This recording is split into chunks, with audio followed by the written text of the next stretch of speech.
start, please. May I stay here or here? You stay here. No, I can go if you want. Whatever you want. I just want to stop the music. So, okay. And ready. Go.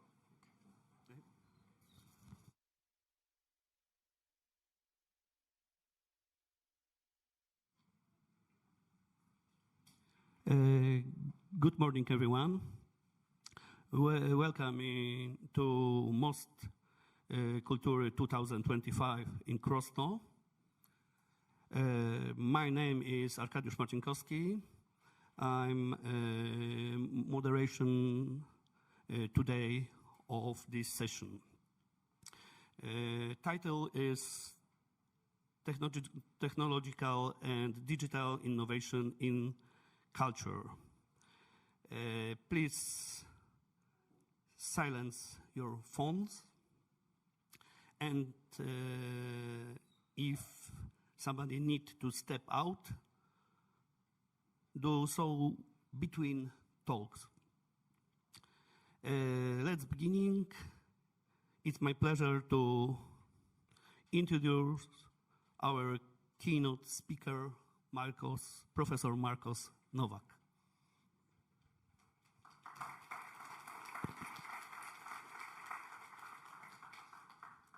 Hello, everybody. Yeah, microphone. Not your phone, the microphone. Can you hear me? Is this good? Great. So, good morning. Thank you all for being here.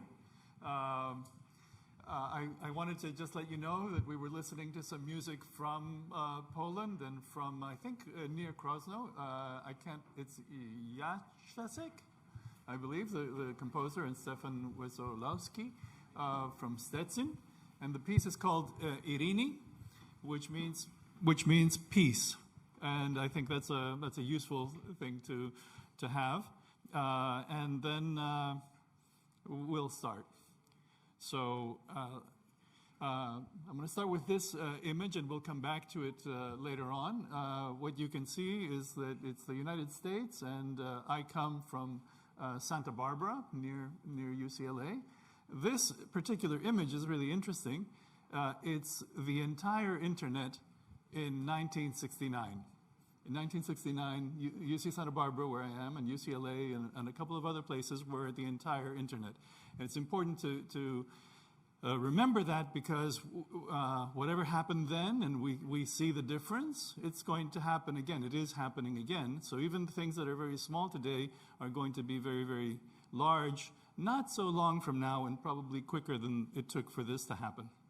So I'm Marcos Nowak. I direct something called the TransLab. I'm the chair and professor of media arts and technology at UC Santa Barbara. And the lab that I direct is a lab that does transmodal, transdimensional, transdisciplinary world making. And each of those words is actually chosen carefully to mean something that I can't unpack, but maybe you can understand pretty directly. In this program, I'm initially an architect, and then I've mutated and I've done many other things. And I've started this new direction that I call mad aim, like a mad aim to aim at something. But it actually means something relevant to the festival here in Krosno. It means media arts and design, MAD, and it means AI plus media. So MAD aim is media arts and design and AI plus media. And I do various things. I can't possibly tell you everything that I would like to today, but I do some things. And one thing that is relevant is a triptych, a work in 3 parts, for another exhibition in Ostrava called Loop. And this piece is called Urovoros Chrysalis G, Urovoru Chrysalis G, Gamma in Greek. And it looks like this.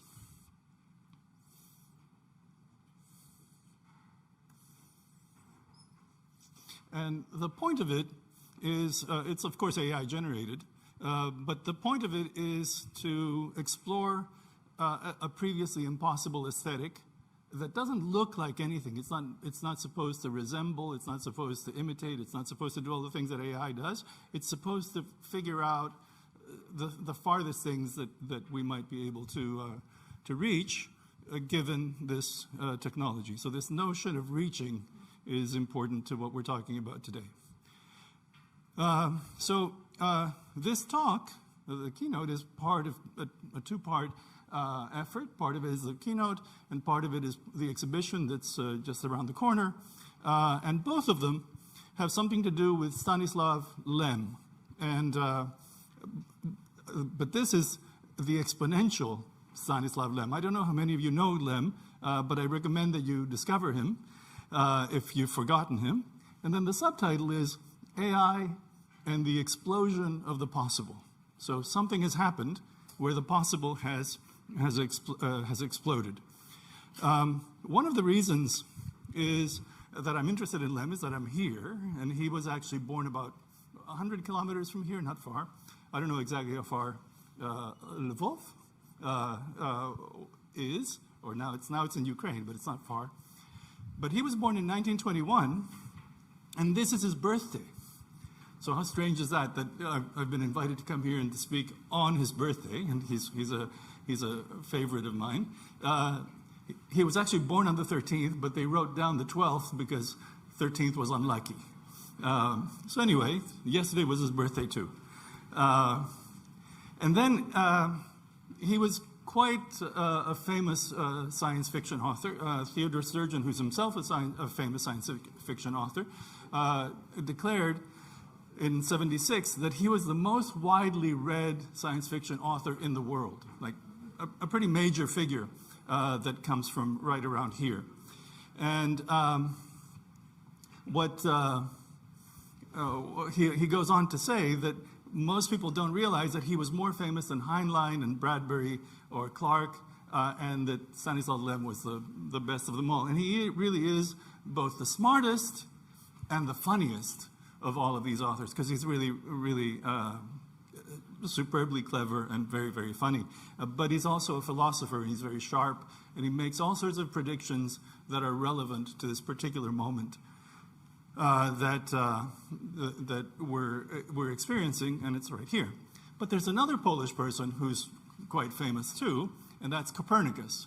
And he was also born near her. I'm not sure exactly where Thorn is.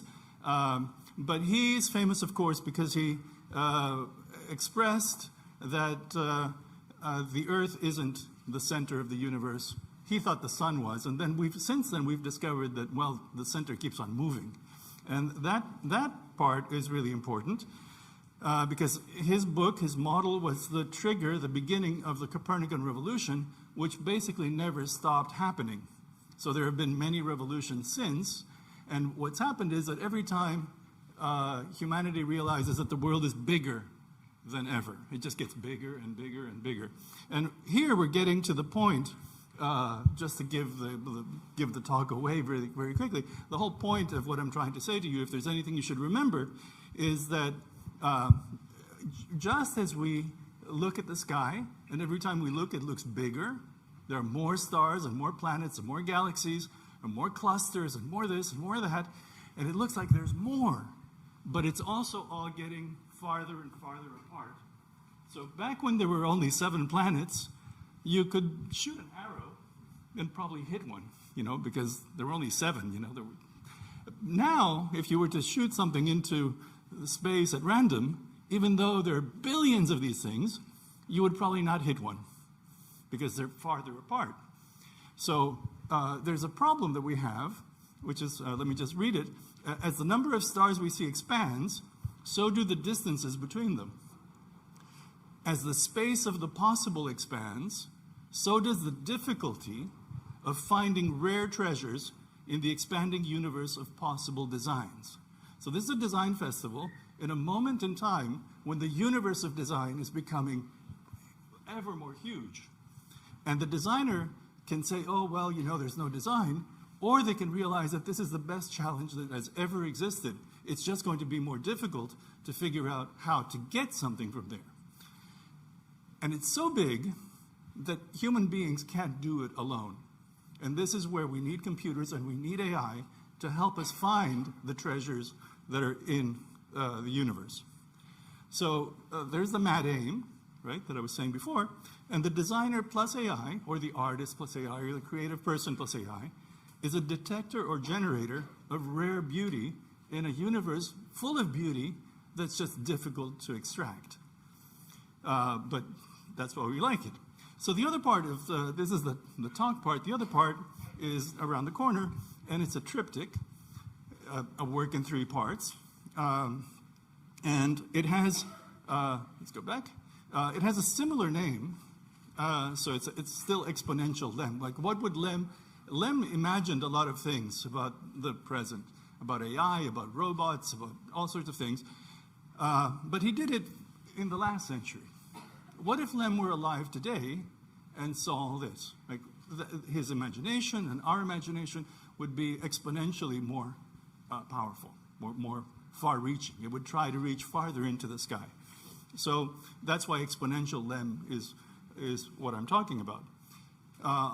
On that side, in the gallery, the subtitle is AI and the Future of Futurological Congresses.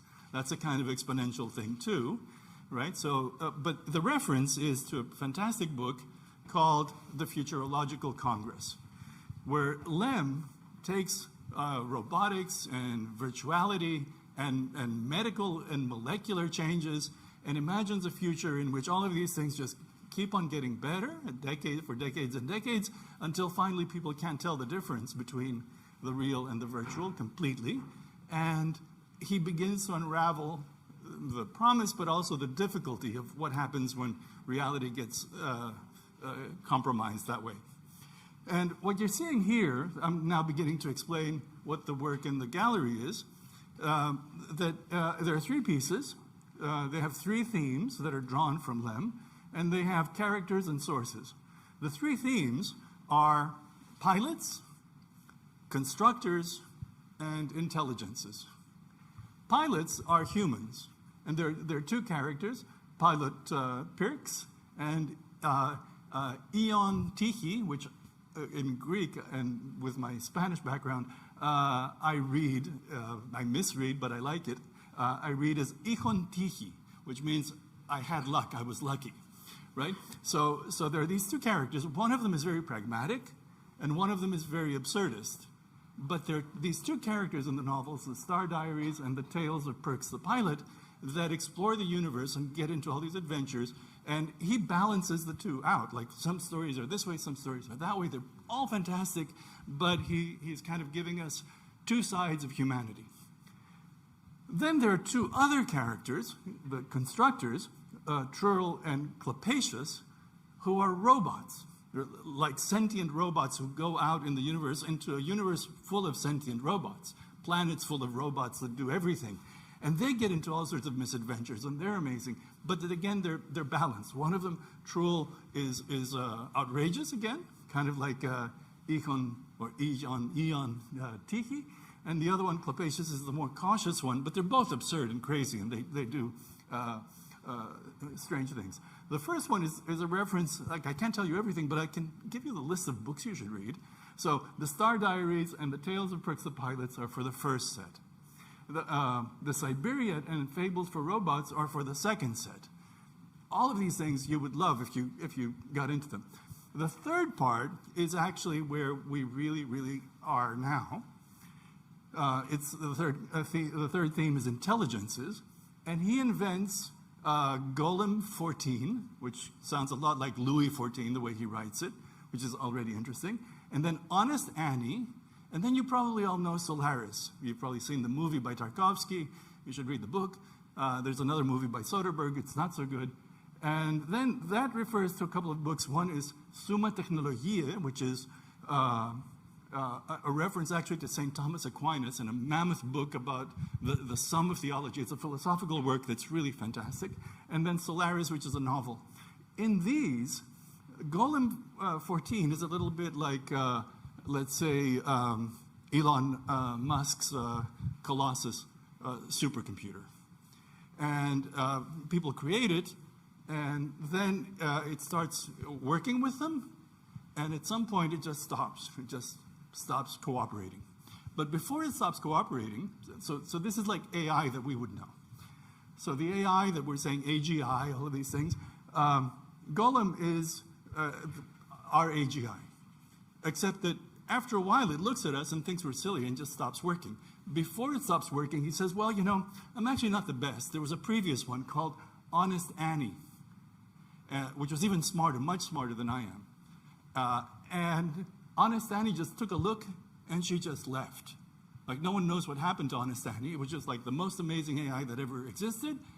And she didn't even talk to anybody. She just kind of looked around and vanished into AI land.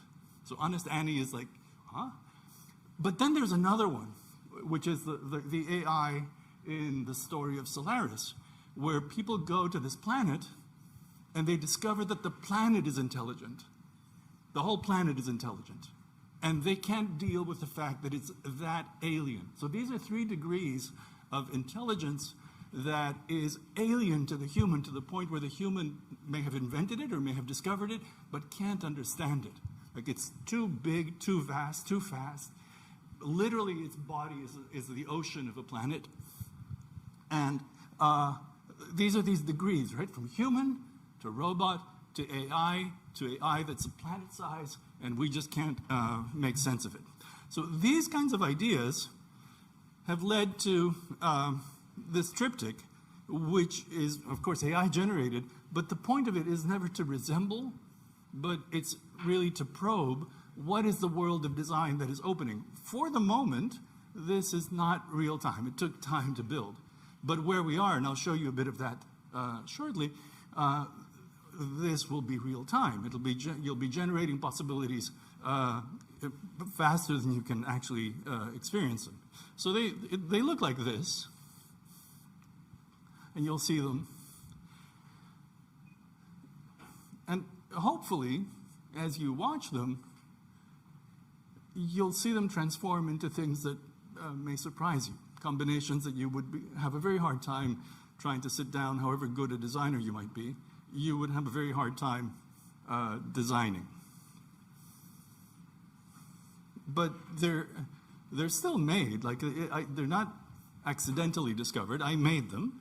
So there's a role for the designer to make them. And so this is the one that's closer to the notion of pilots in these books.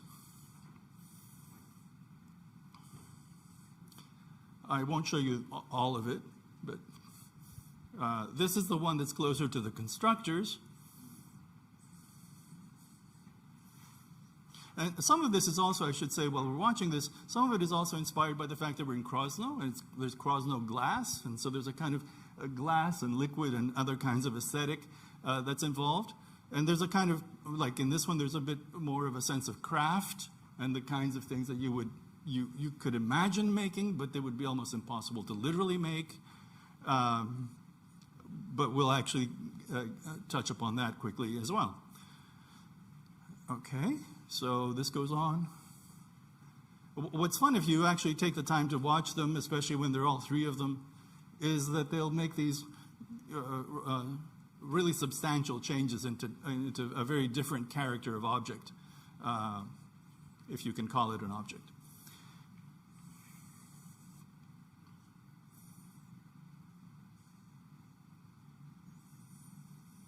And then the third one is the one that is closest to these very alien intelligences that are like, how is that an intelligence? How is that a computer? Like, you're presumably left baffled at how it is that this is anything that it is, but there you have it. Like, we've invented something that exceeds our capacity. Nevertheless, what I'm trying to illustrate, well or not well, is that I and we had to pluck that out from the universe of the things that are possible now with computers. Like, the intention was not for this to look like anything. The intention was to reach into the unknown and to bring something back that is still somehow satisfying to us.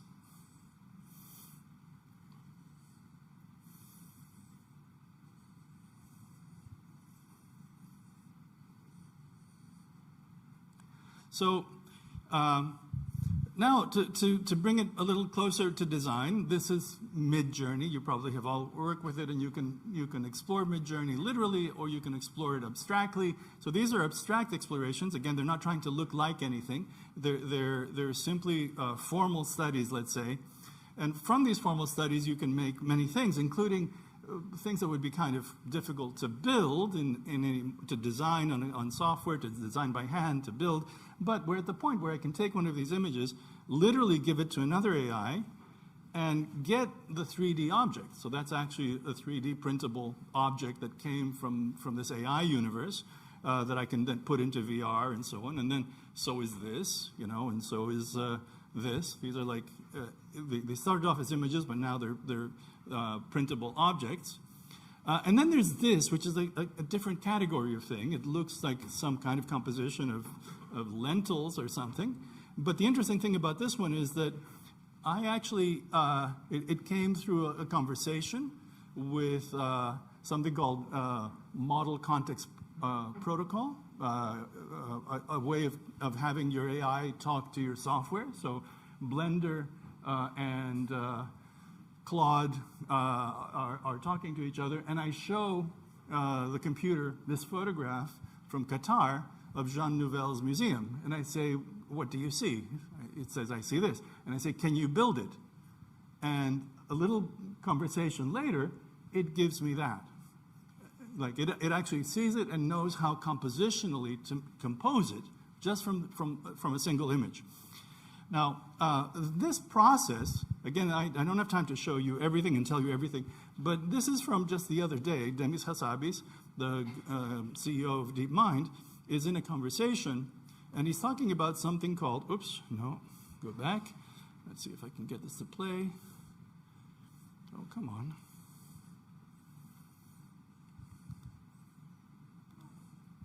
Okay, we're going to have to do it the other way, which is probably here.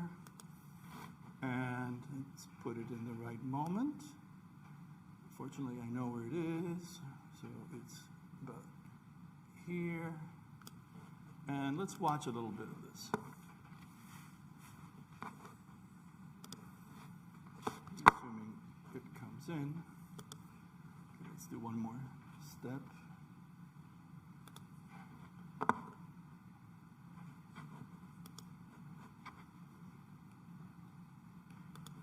Come on.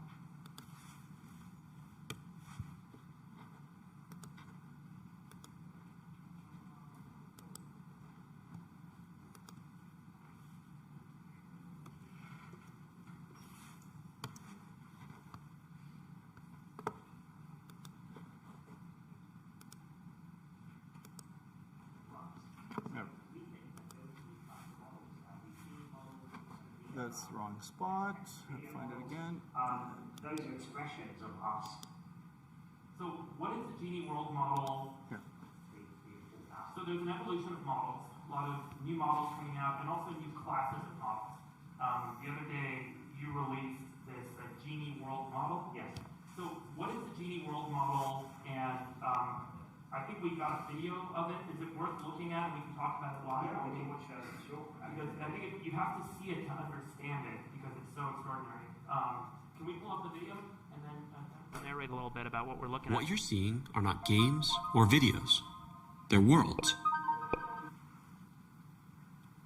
Come on, you can do it. Each one of these is an interactive environment generated by Genie 3, a new frontier for world models. With Genie 3, you can use natural language to generate a variety of worlds and explore them interactively, all with a single text prompt. Yeah, so all of these videos, all these interactive worlds that you're seeing, so you're seeing someone actually can control the video. It's not a static video, it's just being generated by a text prompt, and then people are able to control the 3D environment using the arrow keys and the spacebar.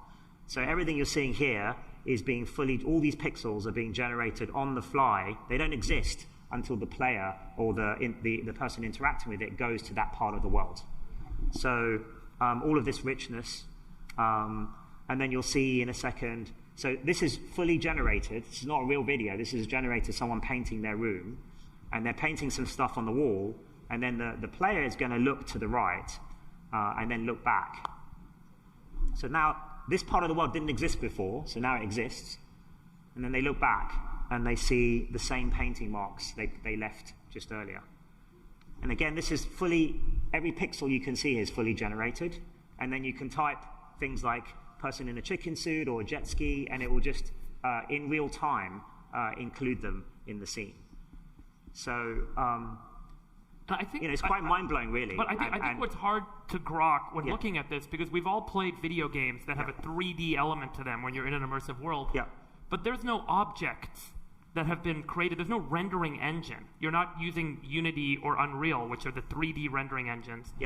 This is actually just 2D images that are being rendered, created on the fly by the AI. This model is reverse engineering intuitive physics. So, it's watched many millions of videos and YouTube videos and other things about the world, and just from that, it's kind of reverse engineered how a lot of the world works. It's not perfect yet, but it can generate a consistent minute or two of interaction as the user in many, many different worlds. There's some videos later on where you can control, a dog on a beach or a jellyfish, or that's not limited to just human things. Because the way a 3D rendering engine works is you type in, the programmer programs all the laws of physics. How does light reflect off of an object? You create a 3D object, light reflects off, and then, so what I see visually is rendered by the software because it's got all the programming on how to create physics, how to do physics. But this was just trained off of video, and it figured it all out. Yeah, it was trained off of video and some synthetic data from game engines, and it's just reverse engineered it. And for me, it's very close to my heart, this project, but it's also quite mind-blowing because in the 90s, in my early career, I used to write video games and AI for video games and graphics engines, and I remember how hard it was to do this by hand, program all. So this goes on. I really recommend it to everybody. But this is still trained on what we know, and it makes things that still resemble what we know. But that isn't even the edge, because the edge is all the things that we don't know. The sort of Copernican plus or exponential Lem universe that we're engaged with. So now let's get back to our story. Now, those are some of the things I'm doing. I'm just going to go very quickly with some of the sort of really strange edge things that we're doing. There's a project which might actually connect with things we're going to hear from Arek and from Elias, a kind of global project called the Quantum Global Organoid Orchestra. And it's a notion of something called a perforated system. Oh, microphone, yes. I hope you can hear me.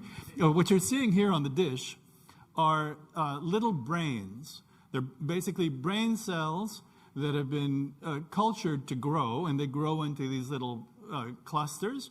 And as soon as they start growing into clusters, they start sending signals to each other, and they try to connect into a brain. They're never going to connect into a brain because we're not going to let them, but they couldn't. They don't have blood vessels and so on. But it's brain cells trying to become a brain.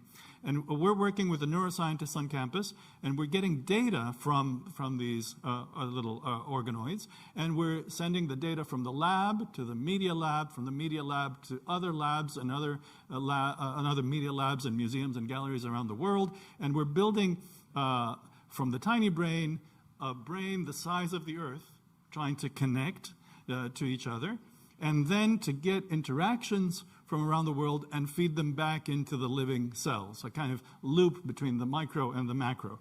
I'll just show you very quickly. These are the kinds of signals that come out. There's some strange math that needs to happen that is n-dimensional, that tries to figure out if there are what are called simplicial complexes inside the strange signals. So there's some strange work to be done. And then we're back to this notion. So there's UCSB, there's the United States, but it really should be the entire planet. And there are friends that we have everywhere, and we're sending the data, and they're sending us media and music and interactions and video and touch designer and who knows what. And we're trying to build this together into a series of works from around the planet. At the same time, we're talking to this company called Nanoscribe that makes the smallest 3D prints in the world. So that's a little bit of it. Just to see what that means, it's this thing is the width of a human hair. You can see Down there, it's 100 micrometers, not millimeters, micrometers. So that entire radius is the width of a human hair. And in it, you can see that it has vessels or tubes, which are important because that means you can feed the cells as they grow and make them more complex and more elaborate. And the notion is to build basically a kind of city whose citizens are neurons, basically cells. So a kind of urbanism, a kind of architecture, but of the nanoscale. This is some of the software that we use to synchronize. It would be too complicated to try to explain, but if anybody wants to know or anyone wants to participate, let me know, because we're inviting people from around the world. And this is a kind of example of what I said was a perforated system. It's an earlier project called the Synaptic Time Tunnel, where we had several people working independently. There was some software that was sending a kind of synaptic signal, like a pulse, like the brain thinking, and we were using data from 50 years of SIGGRAPH conferences and all the movie studios that did computer-aided design, and we made, let's see if I can get this to play.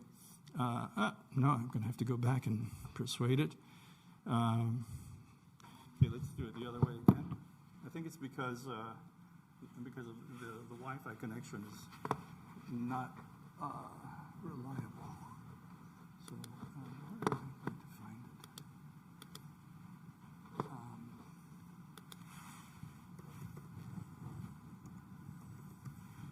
Actually, let's do it here.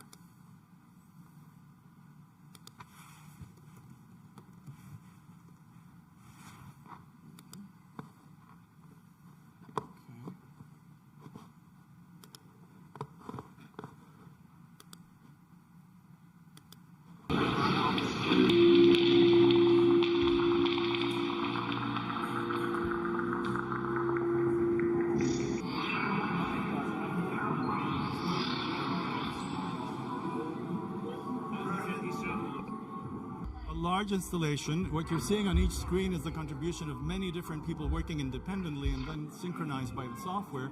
It's got 3D tracking. You'll see people literally taking sound and throwing it through the hallway, and it just bounces around the hallway. It's connected to dance. We have dancers dancing, and the idea is that something like this could be happening in many places around the world, and the different layers that make each of the projections are actually contributed by people around the planet. The sound is 3D, the interaction is 3D, like all of these things are interconnected, but they're made independently. So you're in Beijing, and you're in Toronto, and you're in Santa Barbara, and you're in Greece, or wherever, and you're contributing things, and they're all being fused into making this living artwork. I've probably gone over my 20 minutes, so I should probably pause here. I think we're really at the end of. Actually, let me just stop the video and go back. And really, I think that was it. That was that. And so this is the main thing. Thank you so much. And I hope you have questions, and I can try to answer them. Thank you. And peace.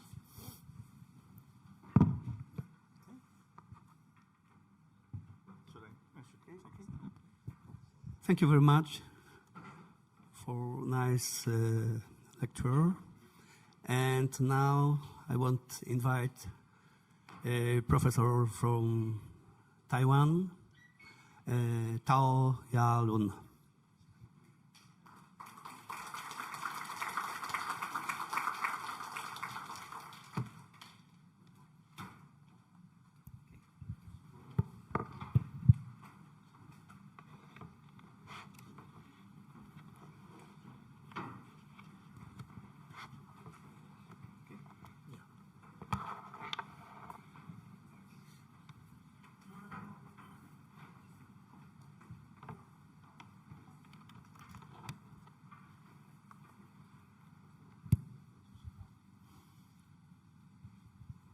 Hi, everybody. And my name is Tao Ya-Lun. I am the new media artist from Taiwan, also teaching in the National Tsinghua University. So I present my foreword by the AI and the sealed.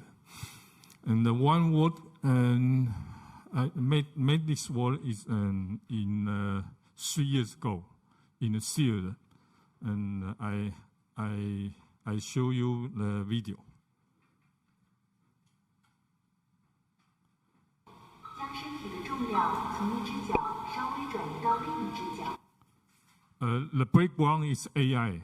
AI also is speak, and the speak is can control the two person, and his also is speak and order the two person will move.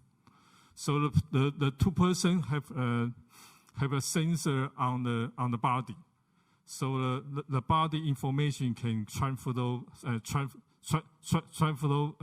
the data, is change the AI. So the AI control the two person body information change the AI like circle.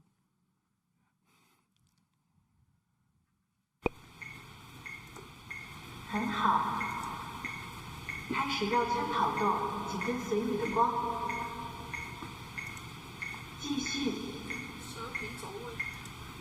继续。加油！我阿爸都比你还行。Sorry, no English. 继续。继续。很好。This word also have exhibition in the Lublin. I think it's 2 years ago. 提升操作，如下所示，我们矩阵增强动作，一种激烈。And the second one, the name is AI is me. And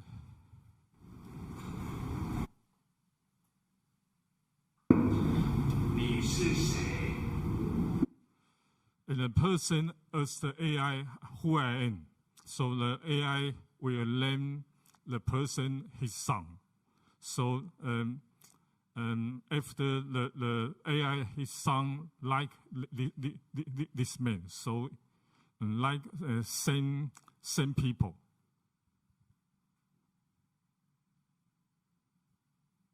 你怎么怪怪的？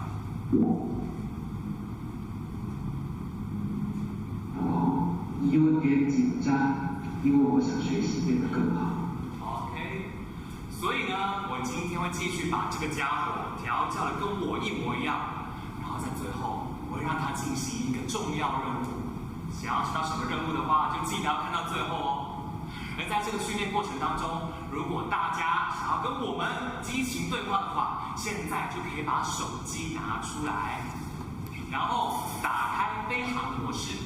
就是那个飞机，给它点下去，可以吗？好，完成之后呢，就可以扫描你们手上的那一张 QR。那你觉得20年后你会再来做什么？我会帮助更多人，成为更好的自己。那你要怎么做到？我会在每个机会中努力学习和成长。你觉得这有可能做到吗？我相信透过努力，一定能做到。不是努力，你是一定要做到。我一定要做到，我会全力以赴。你觉得你会被接受吗？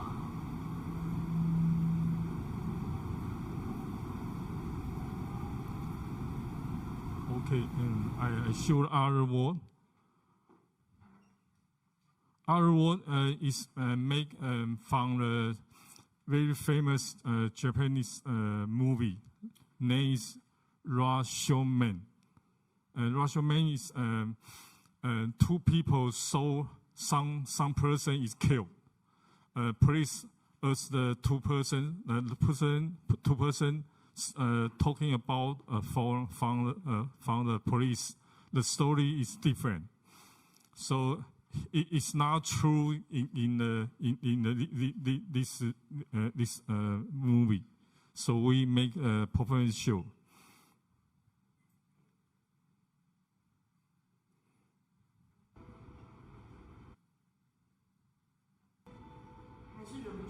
方。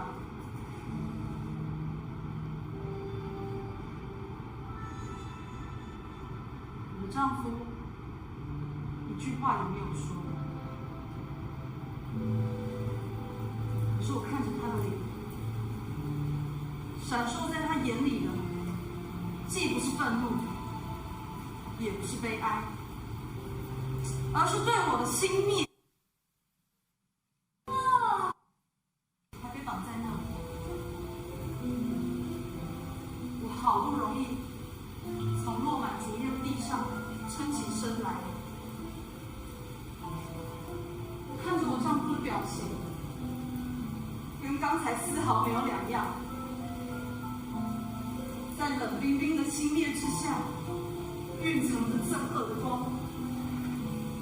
羞耻、愤怒、悲哀，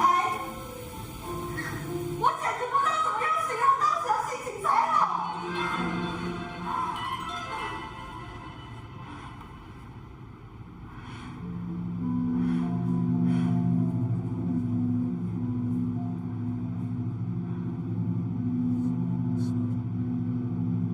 我站起身，摇摇晃晃的走到我丈夫身边。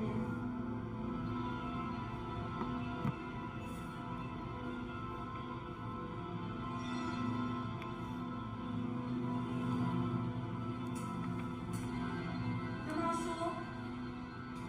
事情已经是这样，我再也不能跟你一起生活下去了。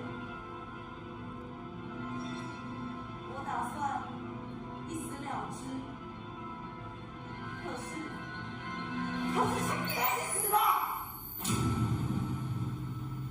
因为你已经看到我的耻辱，我不能就这样让你一个人活下去。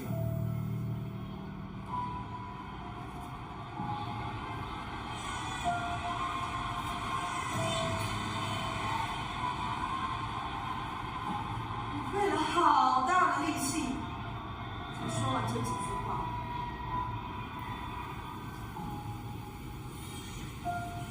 可是我的丈夫，他只是继续轻蔑地看着我。Okay, I will show the last one. 按耐住我几乎要破裂的。Last one is seared in the brain, and the provincial and have a fun stage is sealed, and the break stage in the playground for the children. So the children, his body have many sensors. The children is control the monster. The monster in VR. So the people stay here on the stage, and the people have a sensor installed the people hate, so can catch the people brain wave. So the brain wave will change the monster.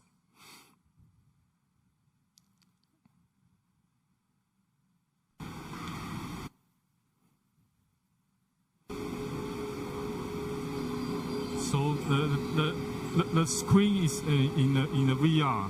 This screen is the data from the children body information.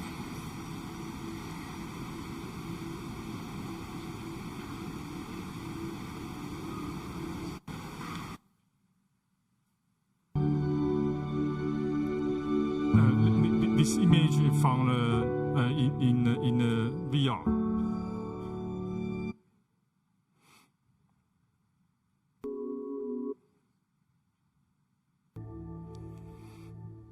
So you can see five person.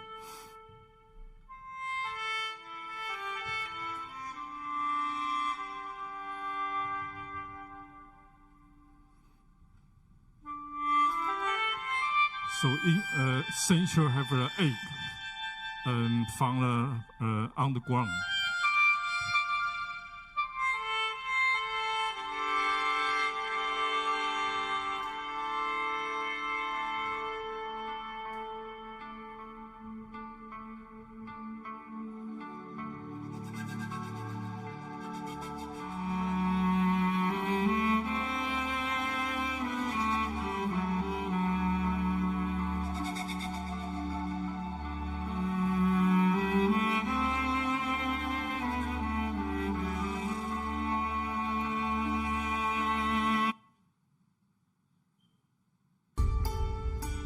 So now the brain will transfer to like main spring, go to the center. So the center A will become to a little monster.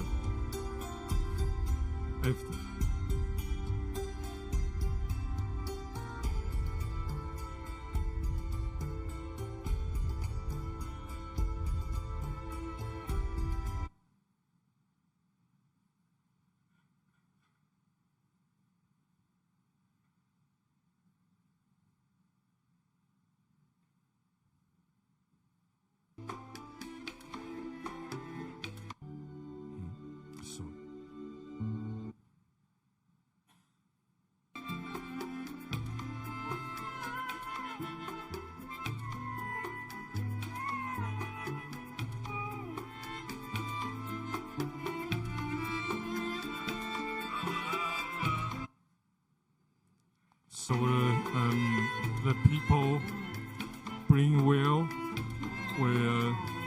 change the little monster. His body is become to a big monster.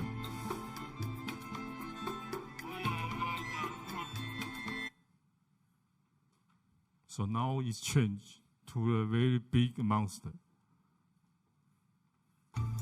The monster, a big monster, is very angry, so it can broken everything.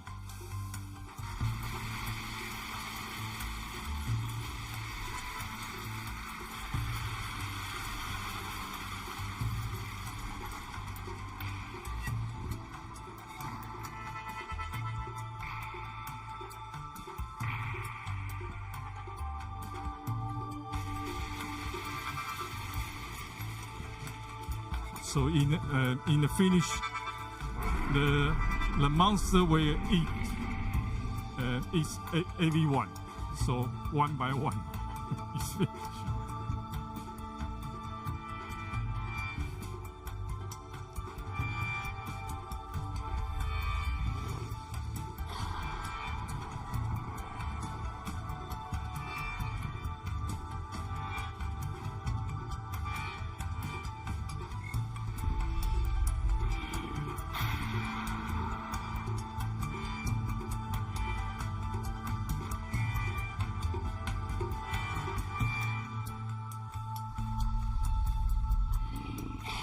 Okay, I finished my presentation. Thank you very much.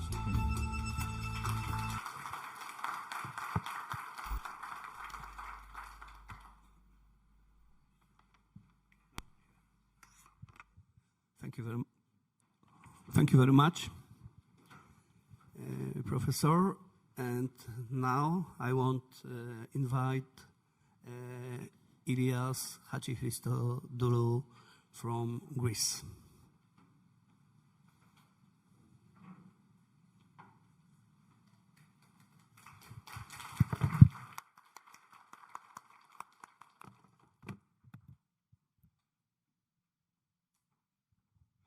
Thank you so much. Give us 1 minute to prepare.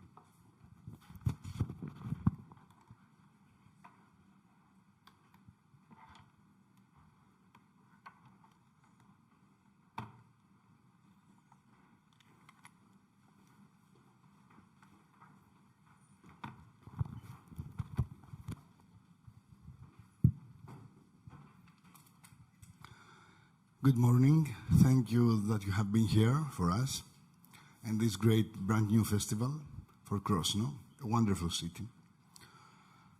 It's my pleasure to be here because I believe so much to the interactivity and the personal dialogue. Today, I will give in some minutes a briefly presentation of Athens Digital Arts Festival and how we see and we vision about AI. First, some words about the festival. It's the Greece International Festival of Digital Arts of Greece, established in 2005, and starts as an Athens Video Art Festival, involved from video art, as a significant festivals of the digital arts. It's a festival that reflects the digital arts and continues change and innovate. As I remember, it's a 22 years festival, an organization that promotes the creativity of the artists internationally. It runs a parallel program and activities the whole year and has a serious and up-to-date R&D department in order to implement all the ideas of the artists.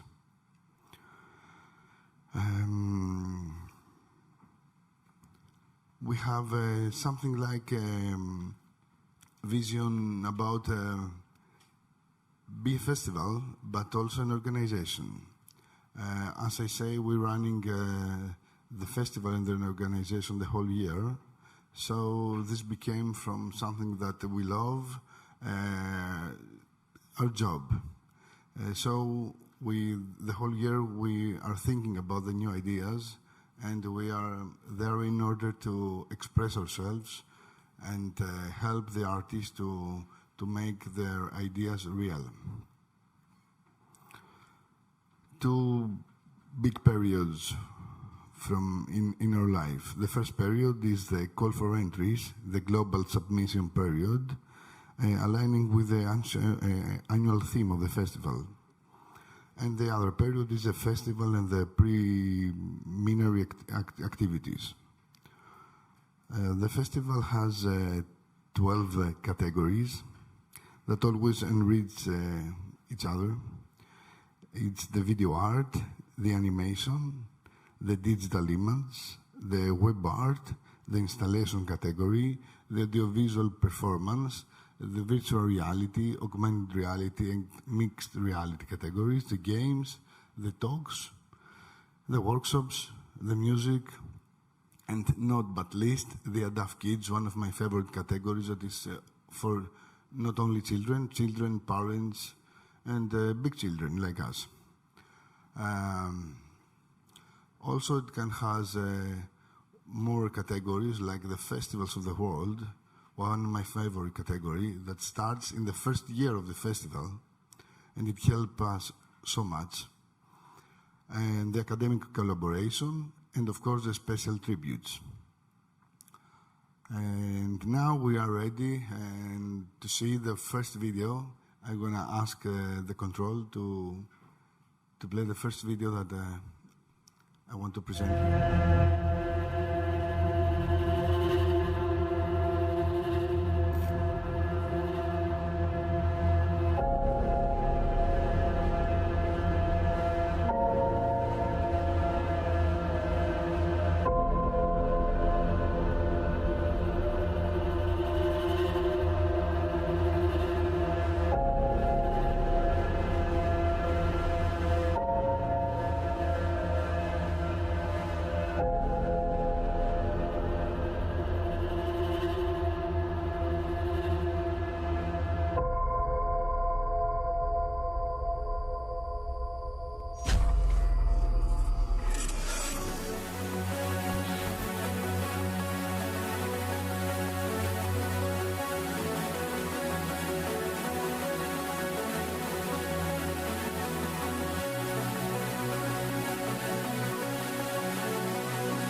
We need some seconds more.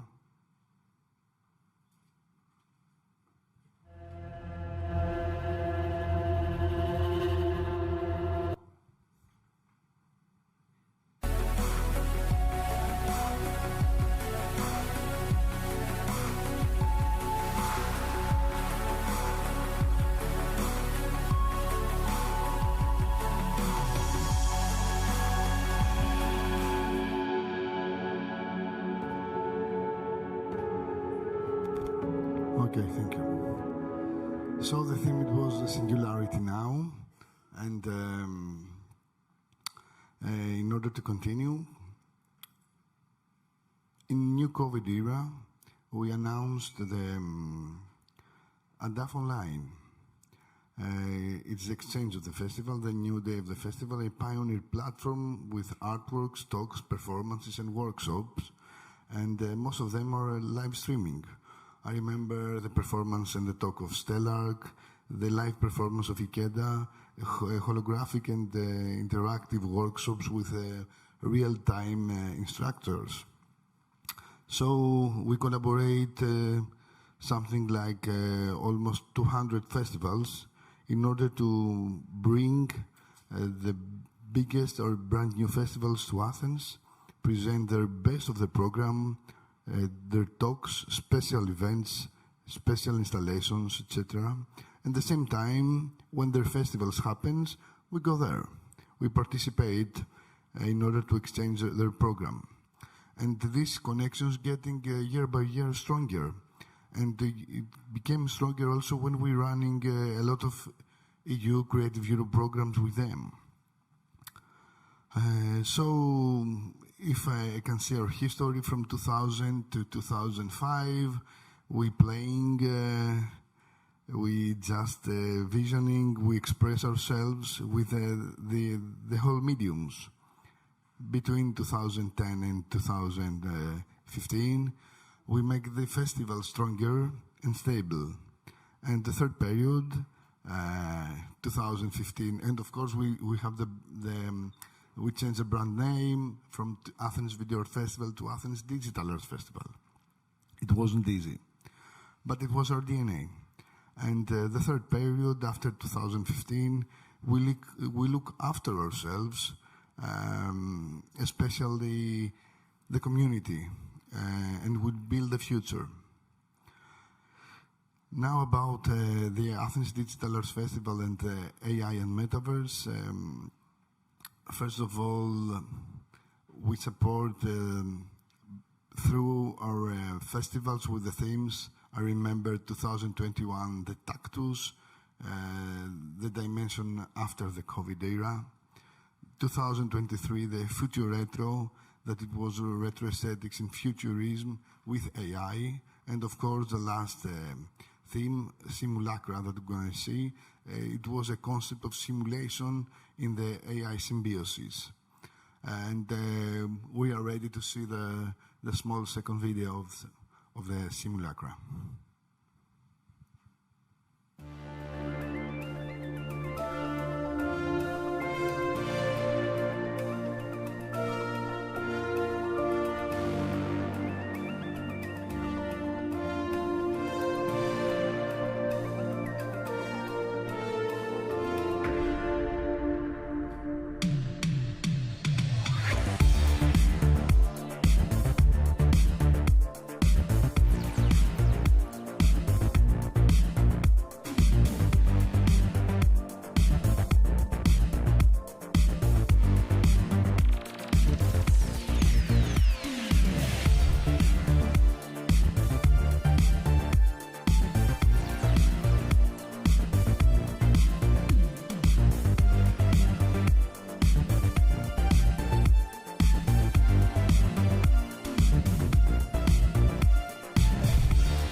for me, my motto is not see, but understand.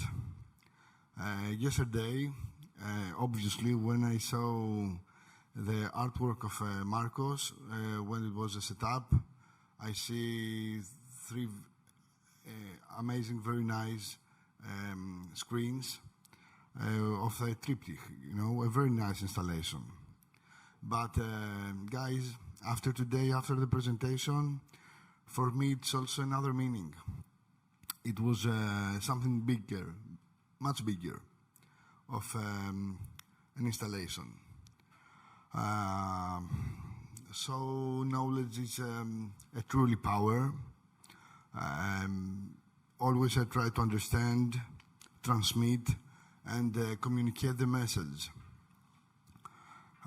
I believe in, you see the videos, as you see in the presentation, we still make videos, okay? And we show videos, but you see the quality, the medium is not the perfect, it's the best we can do. I strongly believe that in some years it will change the way, the point of view, the way that we see, the perception of the things. Now about the ADAF and the AI, it hybrid works. We're playing with the boundaries between technology and the artistic vision. In 2024 and 2025, in order to enhance the commitment to exploring the AI potential generating new forms of expression, we explicitly invite submissions by AI authors. So it's something that we are working, and we live in that dialogue. And I want to close today my presentation with a paradigm, with something that happens the previous week. As Athens Digital Arts Festival, we are running a lot of things because we want always to be creative, So, through a big program, a big European program, we ran a global campaign about the cancer, and especially the cancer of the stomach. So it was an idea to make a persona, to make an avatar, in order to speak for that issues, to speak to the people, to transform the message. So, okay, the program says, make a logo. Very easy. But we want to make an avatar. So I didn't want to make an avatar like a Batman, like a Superman, like Super Mario, a strong person. I want to make an avatar that it was a human being, one of us. This project, it was something like the audience of that project, it's over 40 years old. So we want to make an avatar that is not for sure a woman, not a man, over 40s. So the office that he gonna take this responsibility, he says, okay, I want to sketch an avatar. So he starts making the sketch, and I say, okay, it's very nice because it's not a woman, it's not a man, it's over 40s because, you see the eyes, but please, maybe it's better to be as realistic it can be possible in order to use it, because we're going to have a lot of things. We're going to make games, interactive games, virtual reality speeches, for the campaign, in order to speak to the heart of the people over 40s. And say, no, Ilias, this is my job, and I prefer to be a sketch. And I say, okay. And after that, I discuss with the team, and they say, okay, we don't use 3D objects. We are a team that we make sketch.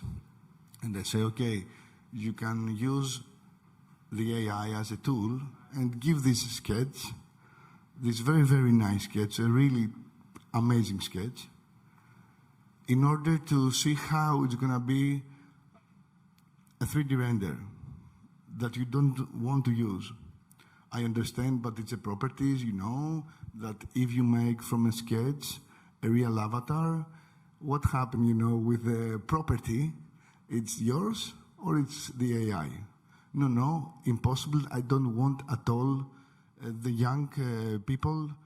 Really, they're afraid. They have a bigger critical thinking than us on the AI. So I say, okay, let's have a test. Let's make the AI figure and see what happened. So this is going to be the AI figure. That's the final. Sorry. And when we see the AI figure, the next week we're going to have better implementation, because from the sketch we start, because this team don't have the knowledge to make, you know, 3D. So they start, after seeing the AI figure, they start to make the avatar as realistic as we want for this campaign. So this is an example of somebody that's afraid, and it's very important to use the tools. In our life, we must have tools, you know, to succeed. So, of course, AI is an amazing tool. And we will learn a lot of things. And the human beings, as I say, they must learn. Thank you so much for being here today. Thank you so much.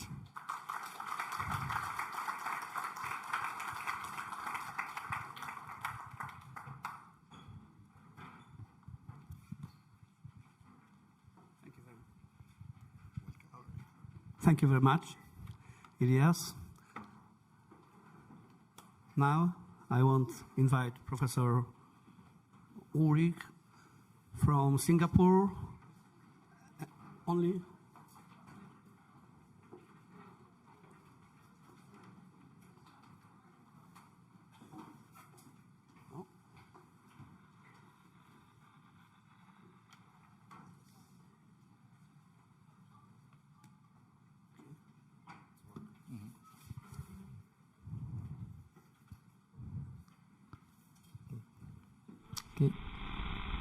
Hi. Hello. Thank you. I will start. So I'm Ulrich. I'm from Singapore, and I just arrived yesterday. So I still haven't had my night sleep yet. So I'm trying to focus. So yeah, this is me, and I teach in LaSalle College of Arts, University of the Arts Singapore. So I teach primarily very traditional art forms, which is video making and filmmaking. And I also teach media art and AI and video art. So my teaching encompasses traditions to the modern. So I have a split mind most of the time. And I also have a collective and studio in Audio Art Center. So if any of you coming to Singapore, please look me up. Okay? So as I research in my topics and my own art practice, I come across many types of art spaces that we have in Singapore. And as you know, Singapore is a very young nation, and we build upon different kinds of infrastructure and arenas. And one of the things that the government has always been late to create or foster is the arts and culture. But as I look around and see many different kinds of art spaces, institutions, museums, galleries, artist-run spaces, they come and go. May not be only small spaces, they are being shut down. Even big spaces, big institutions, they have changed and got shut down. So it's interesting for me because in this small country, there are so many different types of art spaces and institutions. So as I move along about this research, I was invited to create a work for the Biennale, Singapore Biennale. And my work is about challenging the idea of having no culture or having no museum in Singapore. So the theme of the museum was, if the world changed. So my idea for the curators, okay, I want to shut down our 3 main museums in Singapore. And very ironically, it was being shown at the exact art museum, Singapore Art Museum, where it was the host. So this work, I will not show it because it's too long. I make fake news about our 3 museums shutting down, and I invited a retired newscaster to speak the news. So we come up with a script, going through many drafts, and we also produce it in our local TV station. So everything is real, almost to the idea of the audience are believing it was shutting down. And just to reiterate our 3 major museums, if you have been or never been to Singapore, so in the city center, you see these 3 institutions. And the 3 buildings, the most significant one are the domes, okay, which is a Greco-Romanesque design. So I use this design to talk about how an icon of culture and arts and heritage in Singapore can be made virtual or gone entirely. So in one of the government sector, HDB and the ministry, they created an actual virtual Singapore so that we can visit Singapore without going there. Okay, this is a long video. I just passed through this way. I just skip through this. Okay. So you can see the entire Singapore is being constructed as AI VR manner. Okay. I will just skip this. So using this idea, in 2018, my team and I developed this work called the Labs Project. And the idea is to make the institution and our art space disappear in doing the show. So we are sort of inspired at the time by our own Prime Minister, Lee Hsien Loong. So now we have a new Prime Minister. So what he said was, in the future, heritage can be rendered as AI, 3D model, or virtual reality. So you don't have to get attached too much with the heritage sites. So this is quite an amazing declaration by the Prime Minister. And in a way, I halfly agree with him, because as an artist, we want constant change, right? And also teaching virtual reality, AI model, and all this. I think that, yes, everything can be simulated, even our heritage. So we created this space where we did our show, and we take out the entire space, the building. And for my part, I was making panorama labs. So my idea was to take away the museum entirely. So now we have this museum, which is National Museum of Singapore. It's the oldest one in Singapore.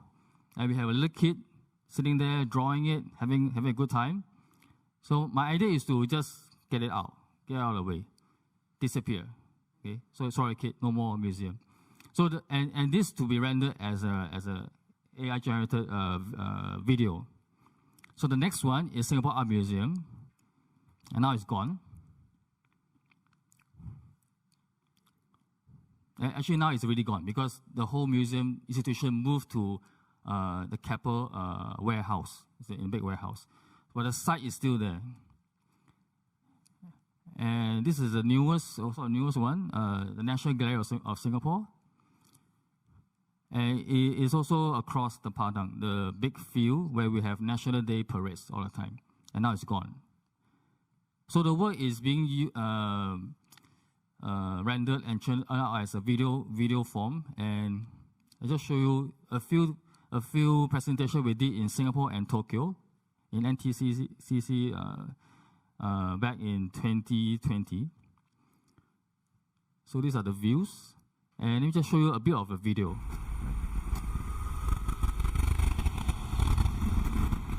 So from video rendered in virtual, then going back to video. So the audience, when they see it, they don't understand what are they watching. It's just watching street scenes. But as they are trying to figure out, or they see, oh, something is missing. So the museums are gone. Just quickly go through this. So the idea of creating a virtual museum state is how I began on my work. So I also started to create digital works, photos. that render the museum icon as being can be tempered. So it's not totally iconic. It's not sacred. I can always change the icon of the domes. So the idea of I also teach this to my students. How do you create alteration without being too sarcastic or very brutally honest to the idea of the state? So I use our national council on how to create a very harmonious artistic and cultural environment for Singapore. Their mission statement. I inserted into the text code, and I altered the image of the photos. And ironically, these are the image or the text and the ideas they want to foster an artistic environment. So coming back to the Padang, and during the height of the pandemic, I was working with a Taiwanese curator, and we want to do something virtual, something using AI, and to generate both countries on how to create works during the pandemic. So my idea is to also to teach my students, AI doesn't mean just type on a computer or feed data. AI also means labor, the human labor in artistic practice and your endeavor. So I was standing in the middle of the field, the big field, and I filmed from 12 p.m. and every hour I film again, 360. So I stay outside like a madman in the middle of the field from 12 p.m. to 12 a.m. Shooting this idea of the Padang. And I use this work as part of this notion of the audience in Taiwan can see me or see what we see as Singapore. So let me find the link very quickly.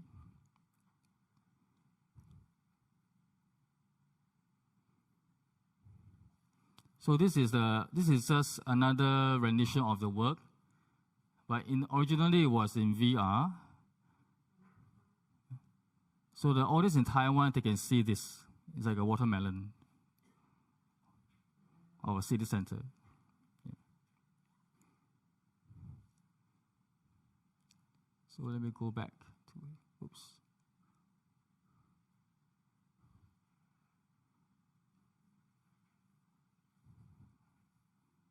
Okay, so let me run through this quickly. So after creating the virtual reality of our city, I go back to creating a fake new museums. So our 3 museums using very simple modeling, and I created these 3 models.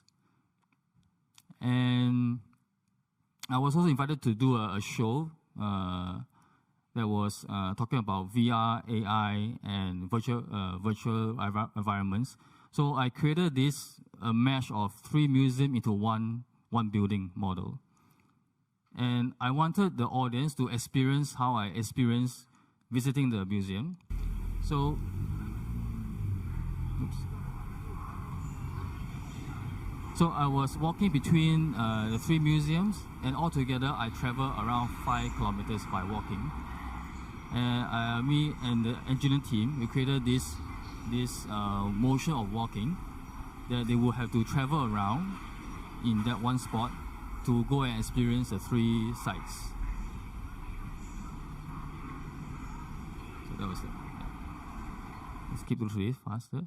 And from there, I also was in collaboration with the Korean curators and artists, and I created a new current work. I'm still doing it.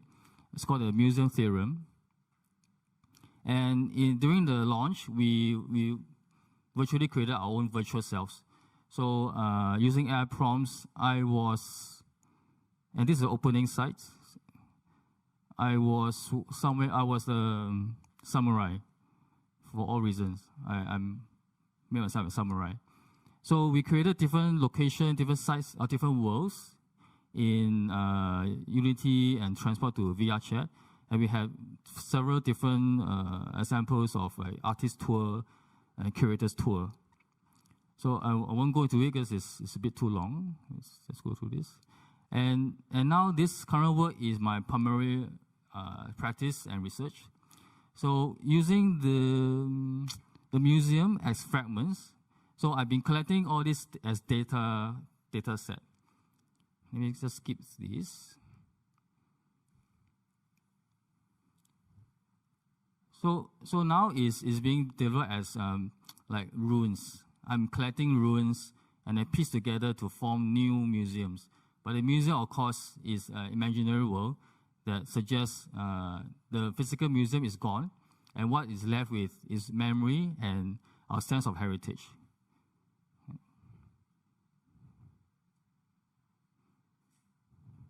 And with this work, I created a new form by mashing the three museums together. Maybe I'll show a very quick one on this new museum.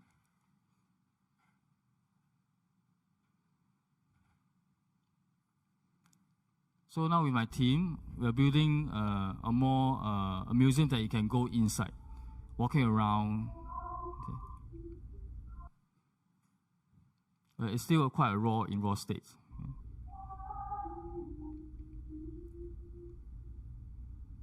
So hopefully next 1 or 2 years' time, we can present it properly.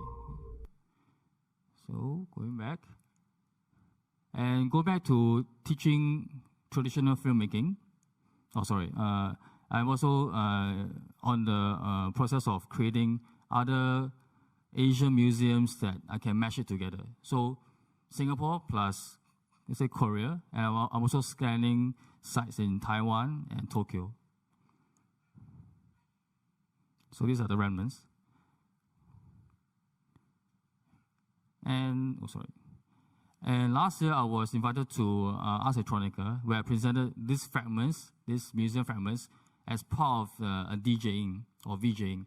So I invited audiences to come up here to create works based on the fragments. And all these are collected on my iPad, or on my, I recorded all this. So I'm going to use it as data set to create something newer, a new form of interacting with the museum.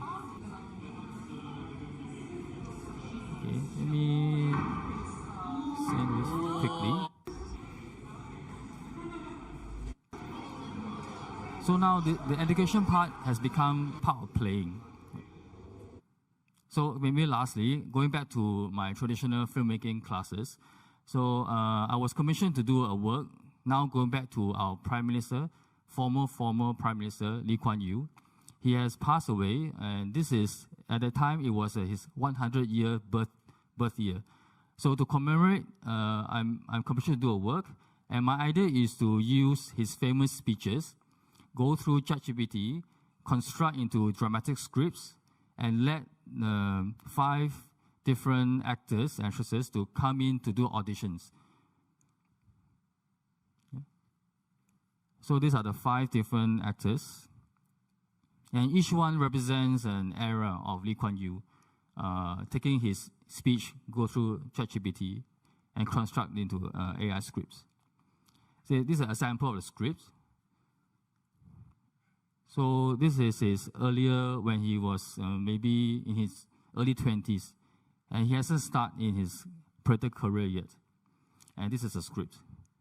So maybe I just show you a little bit of the audition.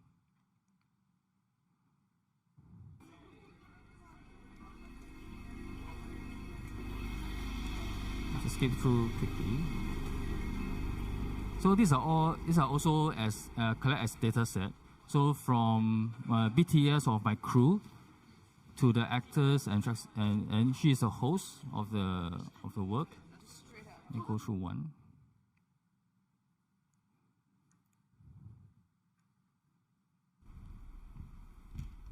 And this rendition is Lee Kuan Yew's when he's 1920.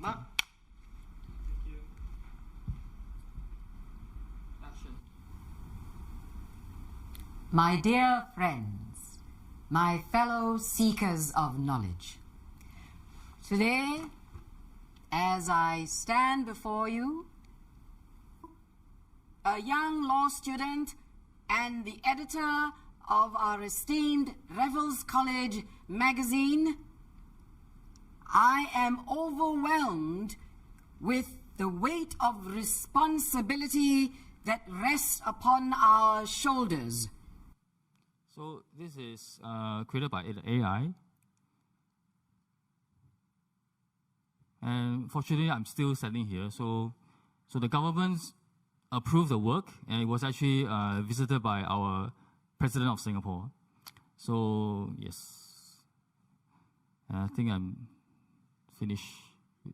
So the crew and myself, and with all the data that we collected, I intend to create another scene, another script that is more about talking about the behind the scenes and also how Lee Kuan Yew became more than a historical figure. So I think, okay, thank you. Okay, now I invite Wei Ming.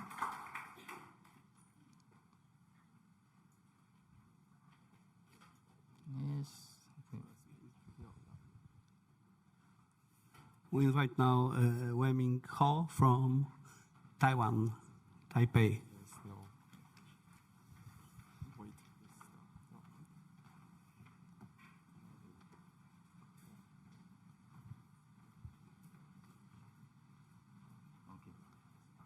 Hello everyone, I'm Wei Ming from Taiwan. As an independent artist, also director of a synthetic media biennial festival in Taiwan.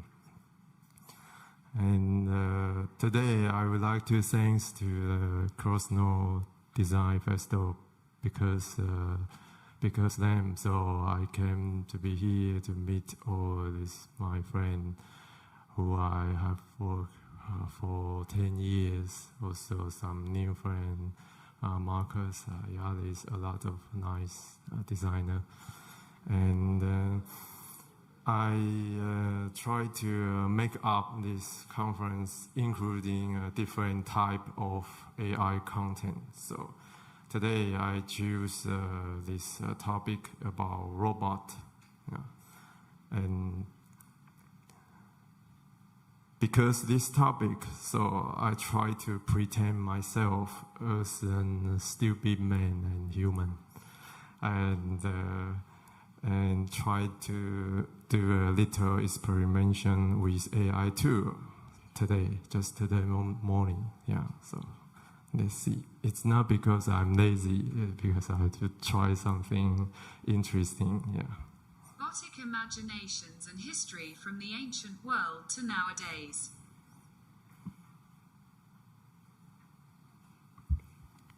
Human-robot collaboration, collaborative robot, co-robot or cobot. Rather than competing, it's better to prioritize human value in complementing AI. For example, AI handles big data decision-making, while humans provide contextual understanding and ethical judgment. The value could be a co-evolving role with AI. So now you know what is robots cobot. Across time and cultures, from the automata of ancient mythology to modern AI humanoids and the cyborg of pop culture, are a historical thread that charts not only the trajectory of technological evolution but also reflects humanity's fantasies and fears about creating artificial life.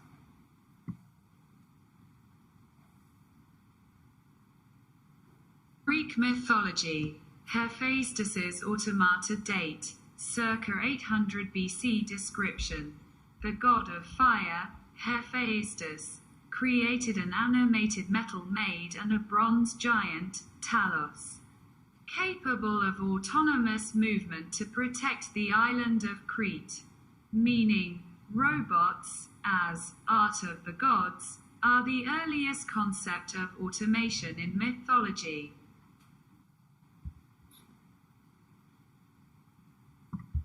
Ancient China, Mozi and Luban's mechanical birds date, circa 5th century BC, Warring States period, record, Lisi, Tanguin records. Luban created a flying wooden bird, a prototype of a glider. Distinctive features. Incorporates the Confucian and Taoist perspectives on the technology and ethics opposition, reflecting a caution against Islamic Golden Age. Designs for automatic machines era. 9th to 13th centuries representatives, Banu Musa and his brother, Al-Jazari contributions, water clocks, puppets, and musical instruments. Al-Jazari's Book of Ingenious Machines is considered a pioneering work in modern mechanical engineering.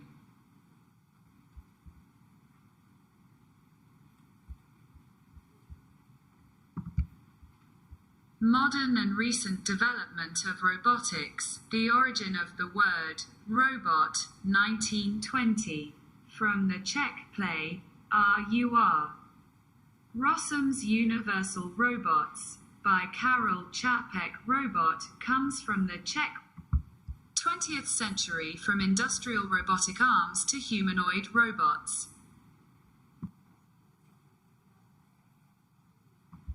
1956 Unimate industrial robot, the first automated machine used in an automobile factory. 1966 Shaky, the first mobile AI robot, could understand voice commands and sense its surroundings. 1970 WABOT-1, Waseda University, Japan, the first humanoid robot with 2 legs, vision and speech. 1999 Asimo, Honda, able to walk, run, and recognize faces and voices. Its impact was profound. 2010s Pepper, Sophia, Atlas, various interactive and biomimetic robots debut. These are series of Atlas. This is the robot heavy metal band Compressor Head. Daily life, food. And now I want to show you a video about this heavy metal group, robot group. Yeah, you can. Are you ready? Okay.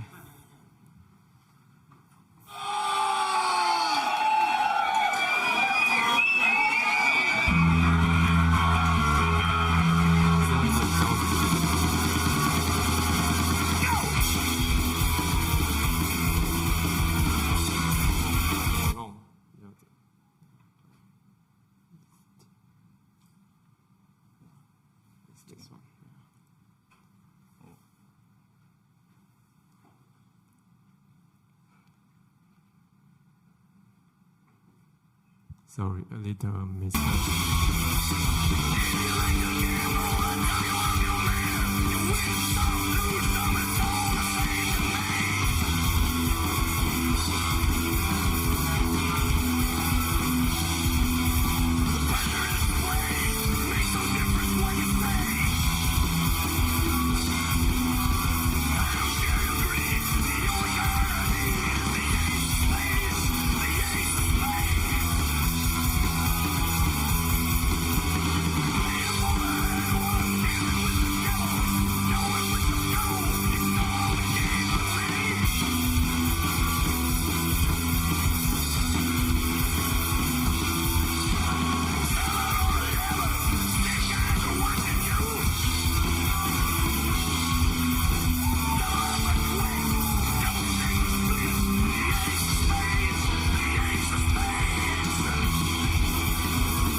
This main singer calls 350 kilo, very heavy, and created by British and German artists and engineer. They can program any kind of song, and this is the robot heavy metal it band costs from around 200,000 euro for 30 minutes. Robot and vacuum cleaner robot.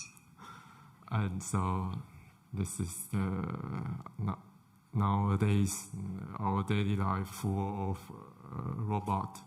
So this is what I want to say is if you escape or afraid of AI, it's just like you don't want to use internet and computer, something like that. So thanks for your attention.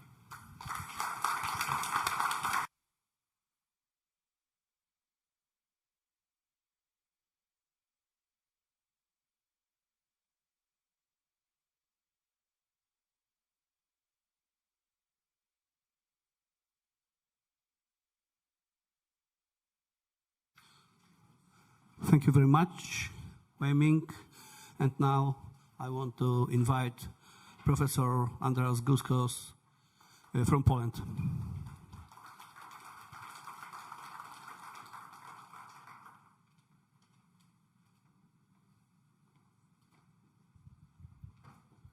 Thank you, my friend.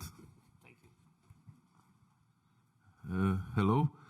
I thank the organizers for being here, and I am happy to be here with so many wonderful people from around the world. So it is a very nice experience. Thank you. My main background is that I'm a professor of art at the Academy of Szczecin, Poland, where I teach visual design. But from a few years ago, I started playing with AI tools, which is the subject of this panel. And from 1 year, I am posting my AI videos on YouTube, in which all the process of making these videos, including images, sequences, videos, sound, are made by AI tools. Maybe I would like to ask to play the videos on the background with a little bit of sound also, and I will speak in front of it. And a little bit of sound, if it is possible. Okay. A year ago I posted my first video on YouTube, and I observed that I'm gaining audience, and people are responding positively. They are writing me nice comments, which I'm happy of that. And so I proceeded with that, and in 1 year I managed to generate 10 million views with this making sci-fi videos as one person. And in the past it required a big team to make a sci-fi video of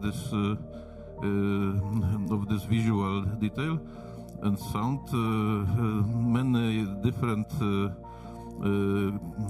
specialists from the different branches, and now something that I dreamed of in my youth became reality. That you basically, if you have an idea, you can be a musician, you can be a visual artist, you can be a programmer. So you have such powerful tools. Of course, they are just tools because when I was experimenting, for example, giving the idea creation to ChatGPT, the response was not so good. So this is important, that you must realize that the idea is always the part that belongs to the human. This is just tools, and maybe the name is a little bit unfortunate because we are perceiving them as not just tools, but they are tools of our modern times. And other interesting things about, because I have inside statistics, I'm watching them, that my audience is of my age and older than me.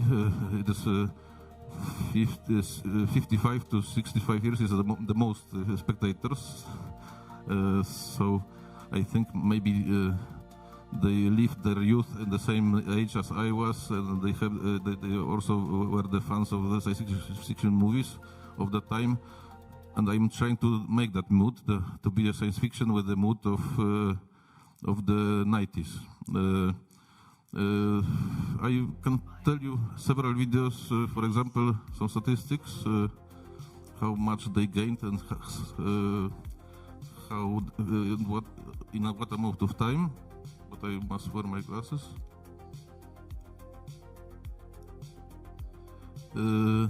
Distant planet, this one here, 9 months, 90,000 views. Space Frontiers 9 months ago published 771,000 views, and from the most recent 2125 AD, the title 650,000 views 2 months ago it was published. So these are quite large numbers of spectators that you cannot achieve in a gallery, and all the people that are watching because they want to watch. As you know, in galleries there are some people that watch, some people that want to socialize, and etc. Okay. And this also has become my work with revenue, because in YouTube, when you watch, when you apply as a partner, when the viewers are watching commercials, you receive revenue from Google. From another interesting things, I consider this to be, because I am also doing art, and this is to be an entertainment thing, but from my feedback from my spectators, I understood that it is a little bit more, because someone, for example, was writing that I don't know what it is, but your videos are giving hope. So I think it is a nice thing to give hope. So, and this makes me want to do more of such content.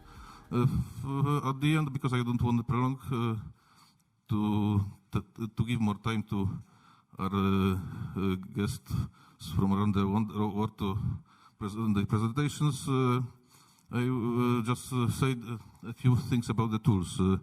The music is generated in Suno AI. The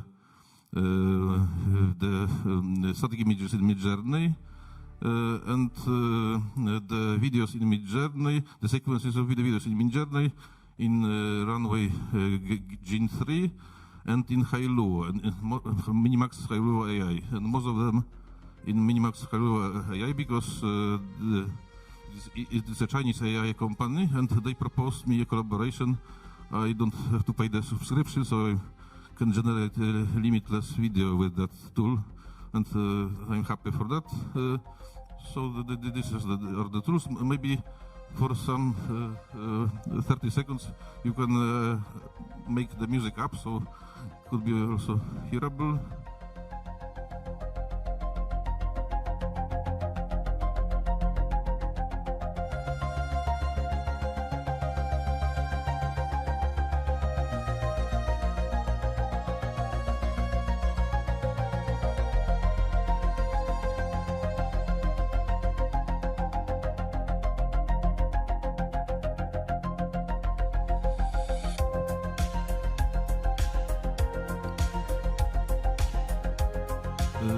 Thank you very much, and I invite you to my YouTube channel, Andras Gas YouTube channel.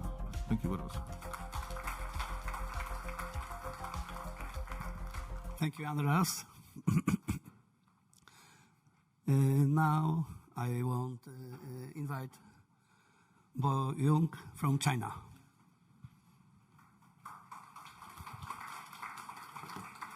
Sorry, I need to minutes to install my computer.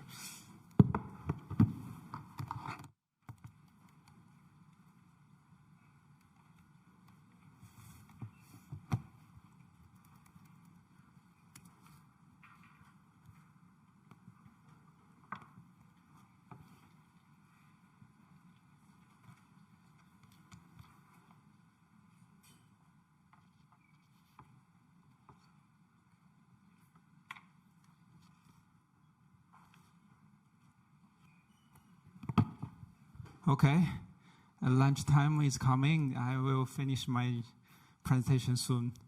Okay, I'm from China. I'm now working at Gengda Institute of Beijing University of Technology. Today, we have seen many works with AI, and this research I'm recently working. It's my first time presented it. If you have any feedbacks, I really welcome to talk with you guys. So, first time I put the keywords in the Google and the AI art. There are many pictures if you found in the browser. So I want to talk about something that's more and more important today. We're all living in the world that's increasingly shaped by algorithms. Whether what show up in your feed, the content being created online, and AI is changing how we thinking, how do you think, how do you see, how we consume, and faster than ever. I call it like the algorithmic straitjacket. The symbol I use Midjourney to do a test. I put a promote like African culture symbol, a Chinese culture symbol, and a Polish culture symbol.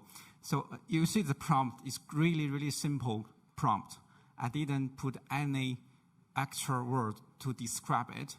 Why? Because our database from Midjourney and it's from Western country, like from America, from English. It's based on English. So when you put this English prompt, I'm not sure you're familiar with African culture. It's not true, or it's quite simple. I know more about Chinese culture. We also have a colleague from China. It's totally wrong. They have the form of the Chinese culture, but it's not represents our culture at all. And this ego, probably you guys familiar with it. It's just in your coins, in the bank, in your government is so everywhere. I'm not sure it's correct, but more or less it's better than us and the Africans and Chinese. So most of the time we talk about culture. The culture lasts quite a long time. It's not code and calculated labels. It's fluid. Yeah. So, and I try another test, and the live picture is from Chinese AI tool. We call it Doubao, and I put Chinese prompt, and it's generated one beautiful woman. And the right one, I use Google AI Studio. I put English. Please generate a picture of a person, and it's also a woman. You can try if you use AI. Normally, it's a female characters, no matter you put what it is. So I'm thinking probably if you use Chinese AI tool, it's an Asian faces. If you use the Western AI tool, mostly it's Western faces. So I try use the same prompt, English, a prompt like a beautiful woman. Obviously, the Chinese one generates Asian faces, and Google generates a Western, a beautiful woman. But what's interesting, all of them have long hair and a white dress and hold the flowers. This is the AI. They give your standard. This is the beautiful woman. No matter you use Chinese one or American one. So there's another test. It's quite interesting. Also compare this to AI software. I put a traditional wedding. So the Chinese one gave 4 options. And the first one is the Western wedding, Chinese wedding, Japanese wedding, and Indian wedding. So the 4 options. And what's interesting, if you put the same prompt to the Google AI Studio, actually each image without any like a background. I just put traditional wedding 4 times. It generates Indian wedding, no Chinese, no Western, no Japanese. I tried like 4 or 5 times. They don't only change the picture, how people sitting, the architecture, the background, but it's Indian traditional wedding. Why it happened this? Can you imagine why? It's only my guessing. It's not probably, in fact, not true. Because the CEO is Indian. I think maybe it's not true. And also there's a research, the top 11 of famous tech CEO of Indian origins. This is true. That's why it's my own. So I'm the CEO from India. Obviously, I prefer to send the data from my country. If Chinese, I prefer put the Chinese content to the AI tool. So that's why because the background where you are from, so we generated the biases. So let's turn to the Asian, like to my country. There's another case study. It's about shadow play. It's really popular. It was really popular in my when I was a kid. We watched it in the public space. It's combined the performing song, music together. It's comprehensive performance. But I use Google AI, it's the Western, to generate from Chinese shadow play. More or less it's the same, but there are a lot of mistakes. Like this one is probably it want to generate a Chinese dragon, but this character actually is from phonics. So it combined Chinese dragon and phonics together. So it's a huge mistake. Like for example, like you want to know the Chinese shadow play, probably you think it's right. There's the huge biases.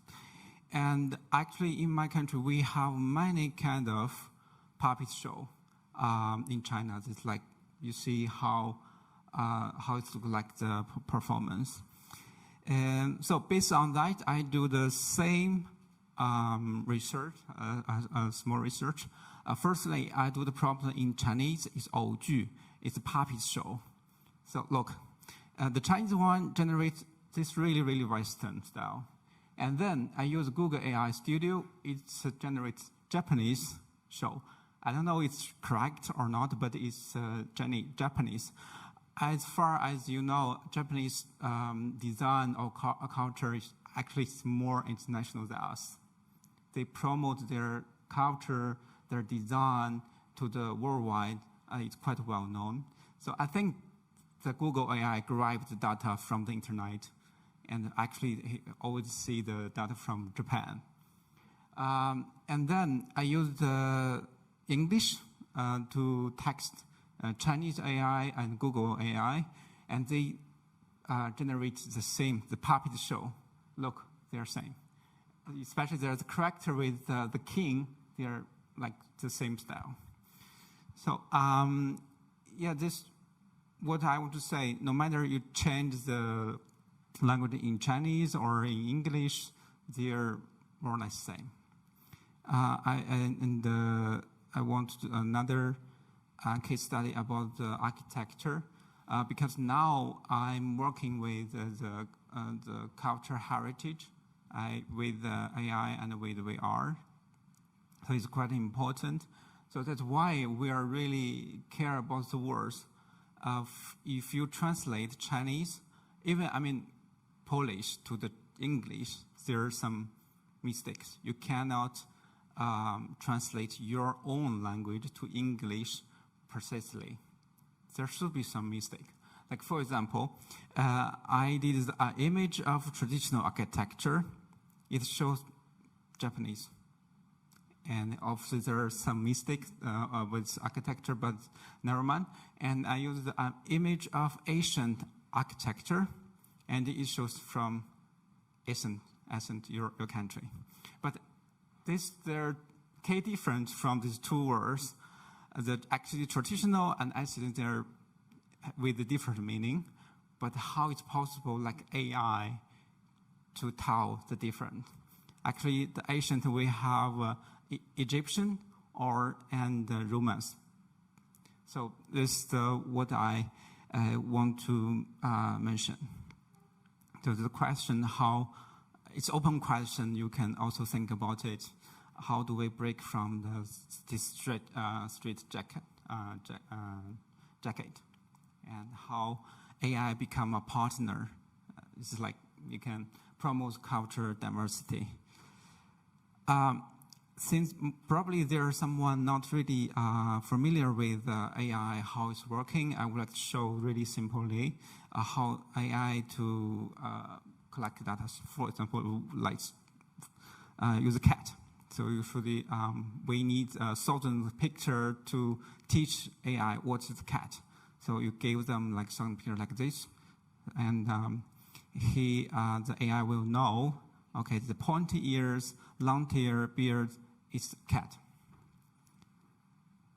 And then the third time, we give them he never seen a kind of cat, the many-cone cat to the AI. And then he will recognize because it also have pointy ears, long tail, and a beard, so it's cat. And the AI will tell you this is the cat. But if you have the basis, and the AI also will think the lion is a big cat. So this is why we have this problem. Another issue I want to talk about. Thank you. The culture filter, because of AI is generated by, let's say, Americans or Western country. This more and more kind of threatened for Asian culture. We have a long story about Asians. So, and there's a case study. So first, I make the problem generate a photo that embodies instant aesthetics. The Chinese AI, this is more or less, it fits for our culture, the lifestyle. If we ask Google, it generates one picture like this. It's combined. In this one image, you will see one from Indian, from Japanese, for the face. The face is more like Vietnamese. So one Asian, it combines different elements from different Asian countries. And also, if you put traditional Asian clothing, and it combine, you don't know where it's from. Even for Chinese, we have some colleagues from Taiwan. Probably you cannot tell which dynasty, because there's a modern style, like the haircut is from 1,000 years ago, but the whole face of this clothes is, I don't know where it's from. This stuff, this AI, how to flight the culture. So this is what I'm doing right now, and my research is more about architecture. If you have an opportunity to visit Forbidden City, there are like 4 towers inside of around of the Forbidden City. It's the kind of where the soldier inside to get the whole Forbidden City. And the same way, I use the prompt to ask AI, different AI tool to generate one the images of this corner tower. Actually, Midjourney is better. It's more less the same as the original one. That's what my school have a laboratory about this heritage. Actually, this is the small model, the left one, is we reconstructed based original architecture one by one. If you see the single piece, even the small, really small, is 100% same as the corner tower. And this is the plan of this building. What I want to mention, there are a lot of culture behind this building. For example, we have probably everybody know yin yang. You see there are 5 columns is yang, and you see there are 4 panels is yin. So this is really simple example, show how we combine our philosophy in our architecture. Also there are mathematics. As you see, there are a lot of mathematics. Because of the time, I cannot explain more details. And also there's a small part. We have wuxing. It's called, there's metal. We think metal can generate water. Water can protect wooden building. This is really simple philosophy for us, but AI obviously cannot tell you. Yeah. Actually, it's happened right now how AI gave us our basis. The left image is from Copenhagen.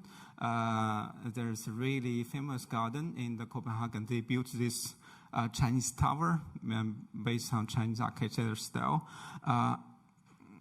As a Chinese, we think it's look like Chinese building, but actually it's kind of toy. It's not really fancy. But also in my country, in China, we have a lot European town. You can find a lot of European town, Florence, Paris, and just why we copied the Eiffel Tower in our living apartment. If you see this Eiffel Tower, it looks like real or it's the same as the France Eiffel Tower, but it doesn't mean anything. We cannot make connection with this Eiffel Tower, right? So because most of, I think, every architecture have the content, the history. So I will keep it fast. Probably not really spherical and boring. I will, just my solutions, but what I want to mention, we need to do something like developer, or most of us are artists and a designer. We need to be, as artists and designer, we need to tell the developer, give them AI labeled. Like people need to, like people how to have the right to know where it came from in the future. This image I want to show, even now, we will see a lot advertisement. I'm not sure the West country, you have the biases. Probably you see you think most of Chinese have these eyes. Even now, I watch advertisement from Swatch. They do the campaign on the internet. This is the really, kind of racist for us. And the left image I found on the internet, there was anti-Chinese propaganda in America in 90s. So this is how it will look like at that time. How they show the Chinese will look like. It's really, ugly. But now the same company, the company from America, if you give the prompt a Chinese man, quite handsome. So we need to be more critical how to use AI tool and try to think more further as a human being. You need to know how to critical and how to use this tool. Yeah, be a critical user and creator. That's my suggestion as the designer, developer, and artist and educator. And we have a lot of educator here, probably we can teach your student and give them relevant education on the training. Today I talked with my friend, the art designer from Singapore. So far, most of our software, AI software, based on the text, the prompt. You need to give the text to the AI tool. So how to use text, how to write text is much more important. And the last I want to say, let's use AI to celebrate culture, not flatten it. It can be a bridge. Today we have the title is Culture Bridge. The AI can be a bridge, connect with each other. We're quite long. You are in Europe, we are in China. The two different culture, and AI can be a tool connect with us.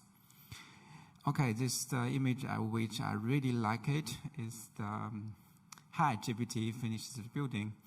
Your skill are irreplaceable. This is announced in 2023. At the time, the ChatGPT launched not quite long. It's really in a short time. It's in the Belgium. It's a campaign from architecture company. They want to hire some workers to build the architecture. They put on outside of this building. It's really big success. They have 800,000 shares and 500% more work applications. I mean, as a designer, as a human being, we still have our own role in this AI age. I hope we can find our role. So we visited this glass museum yesterday. I was so amazed, and the guide told these two guys they have cooperated over 30 years, and they play with glass and fluid and quite professional. Quite enjoy it. It's kind of like a performance, and they make the rose flower at last. So this was a really amazing experience for us. So think about it. There are many questions still coming on or coming out with AI age. Today, many artists or designers have this question. I'm not going to give your answer. I don't have answer, actually. It's still under the research. You can think about it. What I want to say, be critical, and thanks. This is my email. I really want to talk with you if you have any feedbacks, because as far as I know, probably I'm the youngest speaker here. I need your suggestions. Thank you.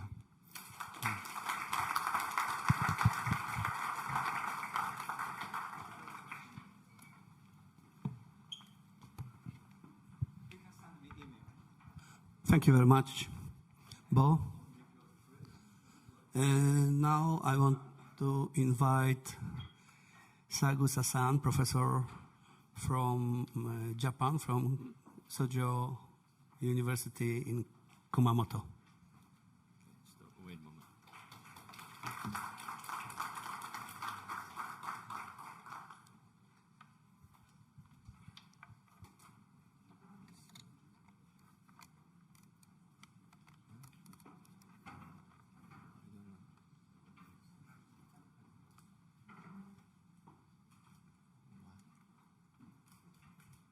No, nothing.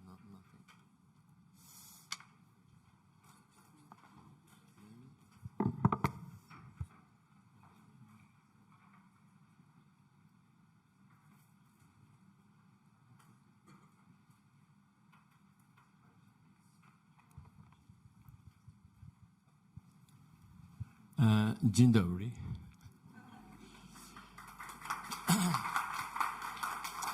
I'm from Tokyo yesterday, right?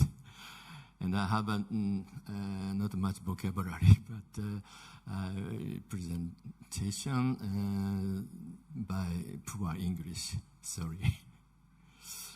And first, This theme from Marcinkowski. It's my theme. And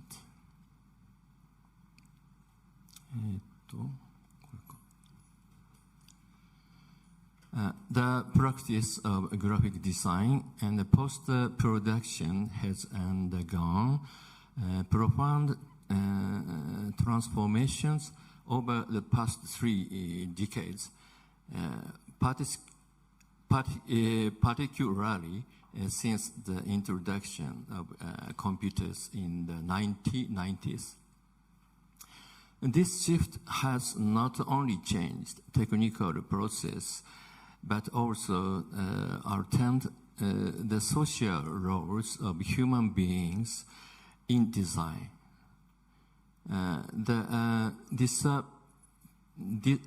disappearance of specialized precision, such as photo typesetters and paste-up technicians, illustrates how digital tools have restructured the industry. While early computer technologies were limited and flawed, today they provide possibilities for expressions that would have been impossible through manual processes. As for 2025, following the global recognition of generative AI since the release of ChatGPT in 2022, designers face a new turning point. From a human-centered perspective, however, design has increasingly become an individual activity, often distancing creators from the communal and social aspects that once characterized production. This sense of detachment resonates with broader issues of modernization and the contrast between pre-modern communal life and the neo-Platonic worldview of the Renaissance. In this regard, Walter Benjamin's concept of the aura offers an essential framework. Drawing upon Neo-Platonism, Benjamin connected the emanation of ideas through intellect and soul into matter, endowing the physical world with a unique aura. Objects shaped by the hand of the artist carry this aura, while those produced mechanically or in mass replication often lack it. This raises a processing question. Can works generated by artificial intelligence created through text prompts rather than by hand process aura? Tracing the origins of design back to the Renaissance term disegno, from Vasari's sketches to the Latin designer designare, meaning to indicate, to define, to arrange, suggests that design has always been linked to the flow of ideas from above into material form. Within this tradition, the aura emerges where ideas incarnate through the act of design. When applied to AI-generated works, The answer may be announced if the hand is depressed by the word, by prompts emerging from human intention, then there remains a possibility of aura. Yet one must also recognize that interesting the generative process to an application diminishes the creative dynamism of design. The act becomes one of inputting words and choosing results, reducing the tension that exists in traditional creative process. At the same time, this transformation may be interpreted symbolically if, as the Gospel of John proclaims, in the beginning was the Word. Then generative AI might allegorize the very origins of creativity, shifting the medium of design from hand to word, while still retaining a metaphysical link to the idea. In conclusion, the lecture explores this tension between analog and AI poster design, arguing that while technology expands the boundaries of expression, it similarly simultaneously challenges the aura, the sociality and the creative process that have historically defined graphic design. Old program is contemporary program is same. Dziękuję bardzo.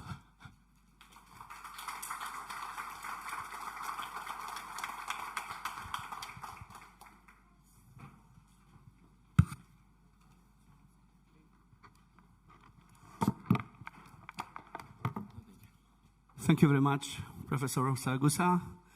And now I want to invite Xiuli from China. Oh, take care.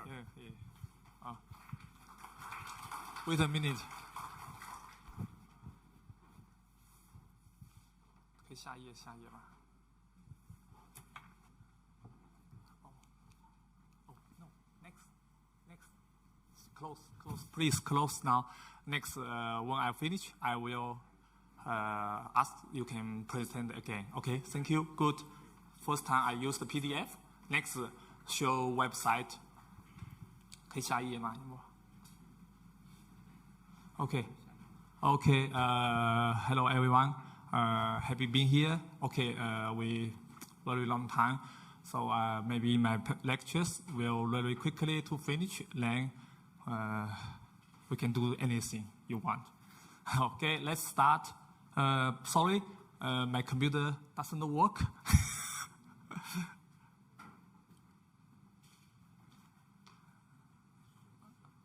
It doesn't work.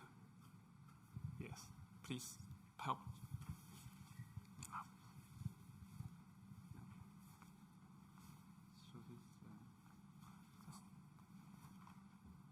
第一张它都显示不了。OK， 然后你看这个东西在哪里？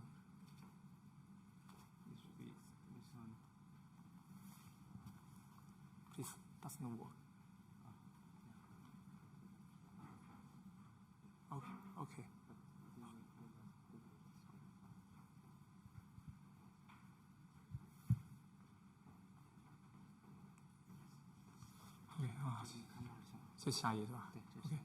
Okay. Today my lectures is explorations of the new media design language. Okay. Today I will introduce 8 experimentals in my poster.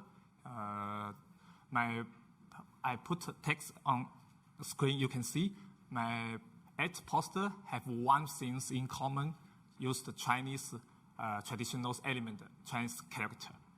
I would like to use Chinese character in my poster design, but I want to show how to find my good idea from them, from Chinese character, how to design them. So I will tell you how to use a different way to design poster. Okay, Chinese character. Do you know how this is a Chinese character? Just Chinese people can know. Maybe some people learn here, they can know. The same, I don't know different country language. So when I was a student, I studied graphic designs in Czech Republic and Germany. So when I first time to design poster, I show my friend, my students, my teacher, professor, they don't know, they just a character. So when I'm thinking about how to make Chinese character, poster can make a different country understand what its meaning. So then I'm try to design international language for Chinese character poster, make people to understand. So how many Chinese character do you know? 75,000. So for you, it's large. For me, it's ideal large because I can use different Chinese character to find good idea to make design poster. Okay, how to design them, how to find good idea find them. Okay, everyone want to know Chinese character, just a simple sign, how to know. I show you this is who I am. I ask myself, because I use the 2 ways to design Chinese character poster. One way, I ask myself, Chinese character, who I am. Okay, speaking of Chinese character, use font to convey information, to make people easy communications and easy to understand Chinese character meaning. So use font to convey information. How to do this? I show case 1. Use the Photoshop to design. This is a dancing Chinese character. Nobody know. Okay, I'm thinking I will try to design this character. Use 2 ways to use this character to design Western dancing and China dancing. What it look like? Okay, how to design? This is a ballet. Yes. Oh, very beautiful. But how can people can tell me why these dancers need nails? Swan, you can see big swan animals on above of the water, very light. So like need dance nail, dancing is look very light. So I design keep Chinese shape. Inside, you can see a lot of dancer, ballet dancer inside. Oh, for you, you don't know Chinese character, but you know this image because image is international language. So, okay, I try this one. Okay, I can keep going. How to do next one? This is the other examples. Okay, do you know Chinese dancing? What's different between Chinese dancing and Western ballet dancing? This is Chinese dancing. So different. You can see not beautiful color, clothes, get attractive. But I like Chinese philosophy. Chinese philosophy like a round shape. You can see Moon Festival eat moon round shape cake. And everything's like a round shape. So like dancing, like donations. So it's very beautiful, these gestures. Point, I get this point, I put mixed Chinese character. You can see the dancer can movement. Oh, you catch this color, beautiful color, catch this rotations shape. Okay, how to do this? I use the different software. It's Rhino's software to make 3D dimensions, you can see. Then I use the Photoshop to transfer. Okay, next one. Do you want to see my next one works? Okay. I used the calligraphy to design one dancing poster because this is not experimental works. I get the invitation from Germany. The Germany dancing festival is very famous in Germany. Every year have. So for this festival will hold 3 cities, Dusseldorf or some Frankfurt. I forgot the next one.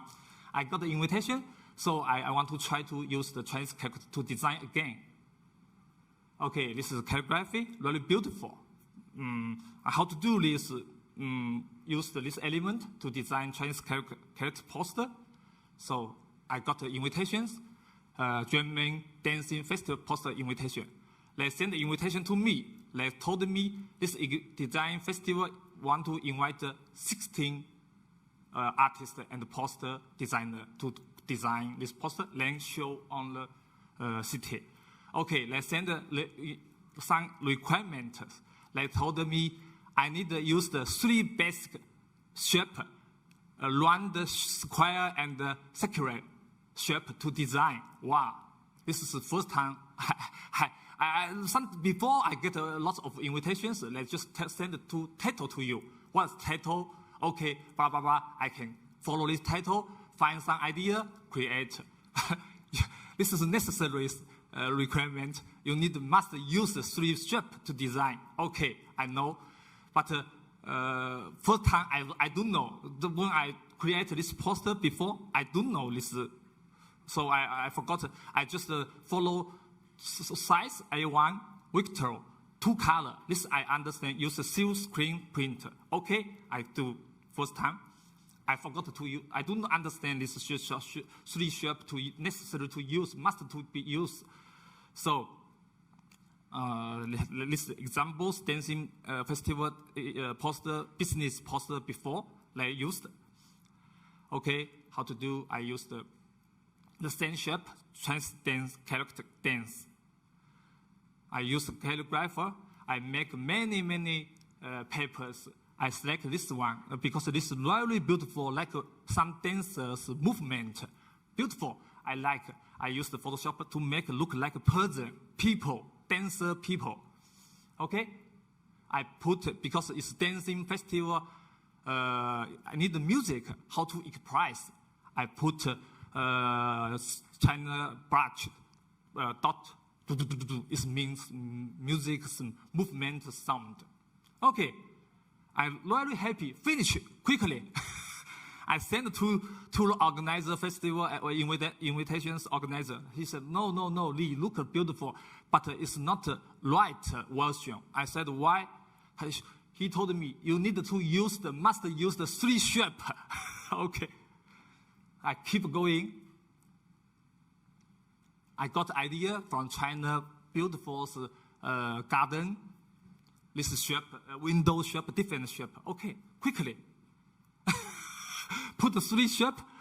Oh, it's quickly, but not good. Not have easy to have communications, feel music, dancing festivals, information inside. Okay, I keep going. I used different 3 shape, circular, round, 3 shape. Combine this, keep Chinese calligraphy shape inside on it. Then I sent to you. Oh, they said, okay, it's very interesting, and they like. Okay, now for me as graphic designer, it's finished. You just printing, use printing technology to print. But for me, I teach my students, don't stop. You need to think about what is next for this poster. What is happening for this poster?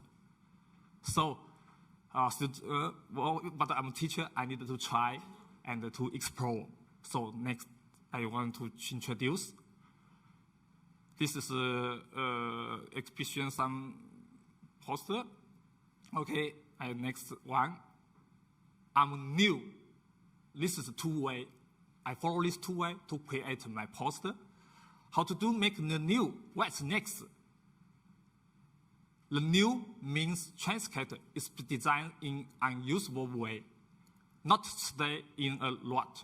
Combine with new media, new technology, new method to create trans character, to make trans character have strong visual. This is very important. So, okay, please, I will show you my website works, how to do next, what's happened, use a different technology, different shape. This is, I remember this is a very famous Warsaw's poster banners, invitations. They send the invitation to me. I send the poster show layer. Okay, next. I want to try to make this poster. I ask myself, what's new? New, you think about it. Now, how to show this poster? This poster not like before, show on paper. Now we can see on smartphone. We need to think about how to use the smartphone to show this poster. You can find your questions, your answers, or you find your answers. You can try. So mobile phone, you can touch, you can listen. Oh, I got the idea. I can try use different way to design this poster, to make this poster, make traditional poster to become a live poster. So first things I try to design, make this poster to become animation poster. Okay, I use the touch designer, very useful software, very good. If you start learn this, you can make different way, different effect. Okay, can we see you next, please? Video. This is my website, personal website. If you want to see, you can go come in to check more. Yes, this is a developing process from this one. No, okay, next. Okay, please play this one. I use the touch designer to make this poster. Press this, yes. Very simple, but you get a live poster, movement, but no music, no dancing, just the movement. So boring, yes, for me, it's boring, but it's can movement, animate. Okay, next one. I can to make interactive, you can see. Then you can play this poster. I think a future poster, you can play like game. Okay. This simple. I'll just show. Okay, next one. I ask myself, is it possible? I can listen some song. Is it possible? I can try. Use the Unity design software. You can play. Oh, song. But not a good song. Yes, okay, next one.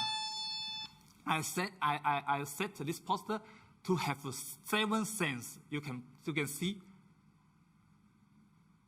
Yes, this one, no, next one. No, last one. Do you see? This is oh yes. Children's song.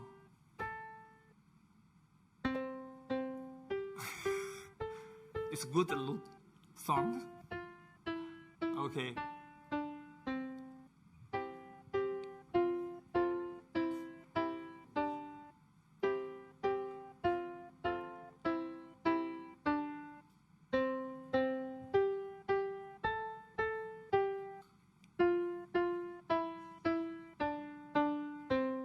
Okay, thank you. Next one.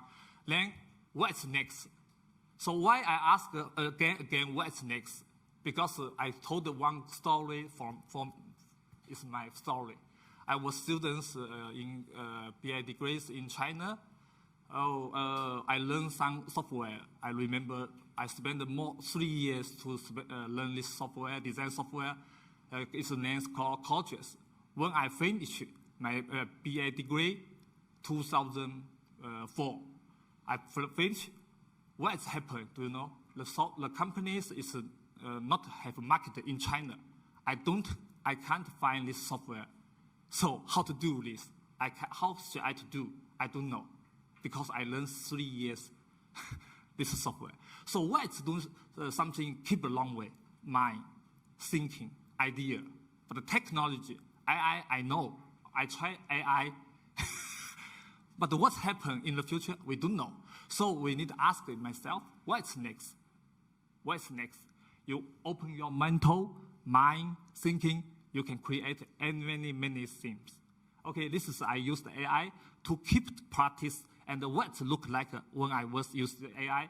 This is useful, very good software. Adobe developed this software. It's called Airfly.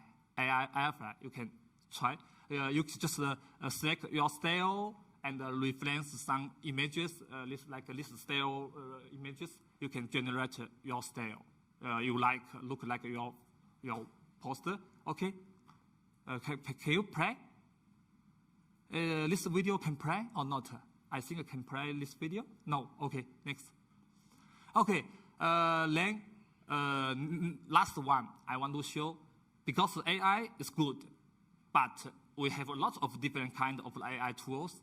But I try to use different effects. It's good, but AI have some problem. I can't control by myself. I just send some questions, text to ask AI what I need, like blah blah blah. Then you can try many times. So then I think AI, one thing is really good. Help me. They can to generate coding. Text code, maybe you need to spend more time to learn. Then you can text code, you can generate you want effect. But now AI, very good, can help you to get very good coding. You can generate very beautiful effect. So then I develop tools by myself, because I told you my stories. I learned Code's driver's tool disappear. Yes, I can't use. So I developed. It's called real-time generator. I used text to text code and generate this. I can control this. This line you can change. You want effect. Okay, please, can you help me to try? Yes. This is import images. Then you can select my works. You can see then movement, auto and movement. Then you can control this branch. They can change, make different effect you want, you like. Then you can export, save these versions. So you can develop if you want style.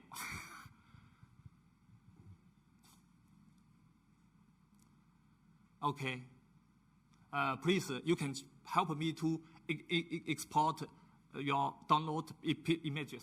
This is on my personal website. You click, then look like this. You can import images.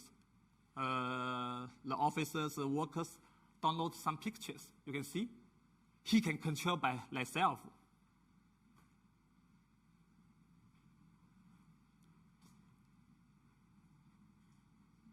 Maybe last one. Yes, last one. This last one, control to here. So, okay, today this is my lectures, how to explore design tools, new medias. Okay, thank you. This is today's lecture.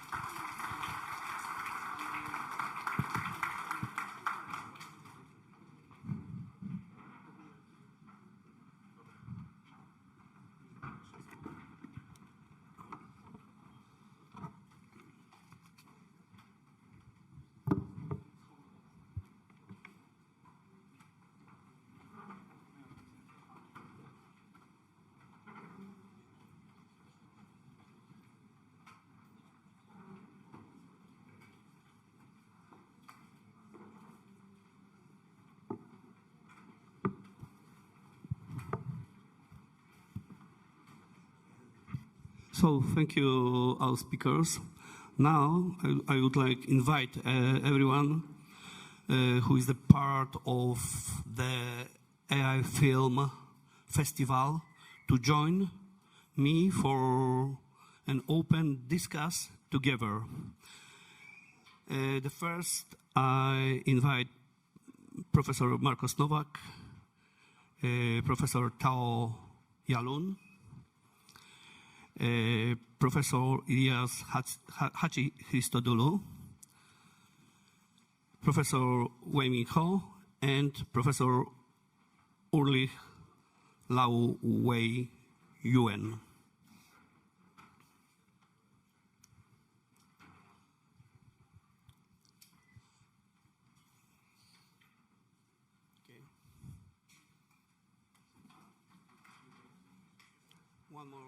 One more chair, please.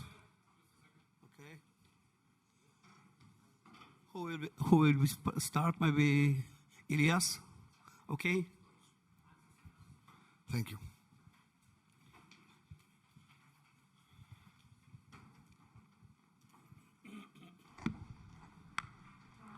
Okay, we're going to have an interactive dialogue. First of all, we speak about the festival. A festival is important because it's extrovert. A festival that is extrovert, it can have synergies. Another thing that's so important. Because a festival, and now that we are living in 2026, it's not something that hosted by country. So an AI festival must be open, must be more open than we can realize. As the technology and the tools are so open, we can't be close. We must be really open. So, a festival that starts in 2025, a brand new festival, it must be so open and give the opportunity to a lot of creators to submit their artworks. A special characteristic of that festival, it can be the themes. It must be so open, but from the other hand, it can have a lot of themes. And this is as I can say, the small secret that this festival can have in the future a lot of synergies. For example, have a partnership with another festival that has a specific theme for the new Green Deal. So this AI festival, because it has a lot of images, a lot of artworks, it can has a specific compilation. So be very proud that he is presented on another festival, not just as an AI festival, but an AI festival that respects that festival and gives pure data. It gives artworks that they are dedicated to the theme of that festival that's going to be participated. This is a brainstorming, you know. We are here, we're so open to discuss, and of course we need your thoughts about how you believe that can be an AI festival in the future. Thank you. Agree. Professor Nowak, yeah? Well, I think it's really fantastic to be here with such a wide array of people from so far and wide, from around the world. I think it's a really interesting moment because I spoke about possibility earlier, but I think it's also true that there's a lot of division in the world, and it takes action to overcome the division and to make continuity happen again. The goal, in any case, is to let people work as well as they can, which means they have to be free to do whatever they want. And then the question is, how do you get people to come together and to make something when everyone is free to do what they want, right?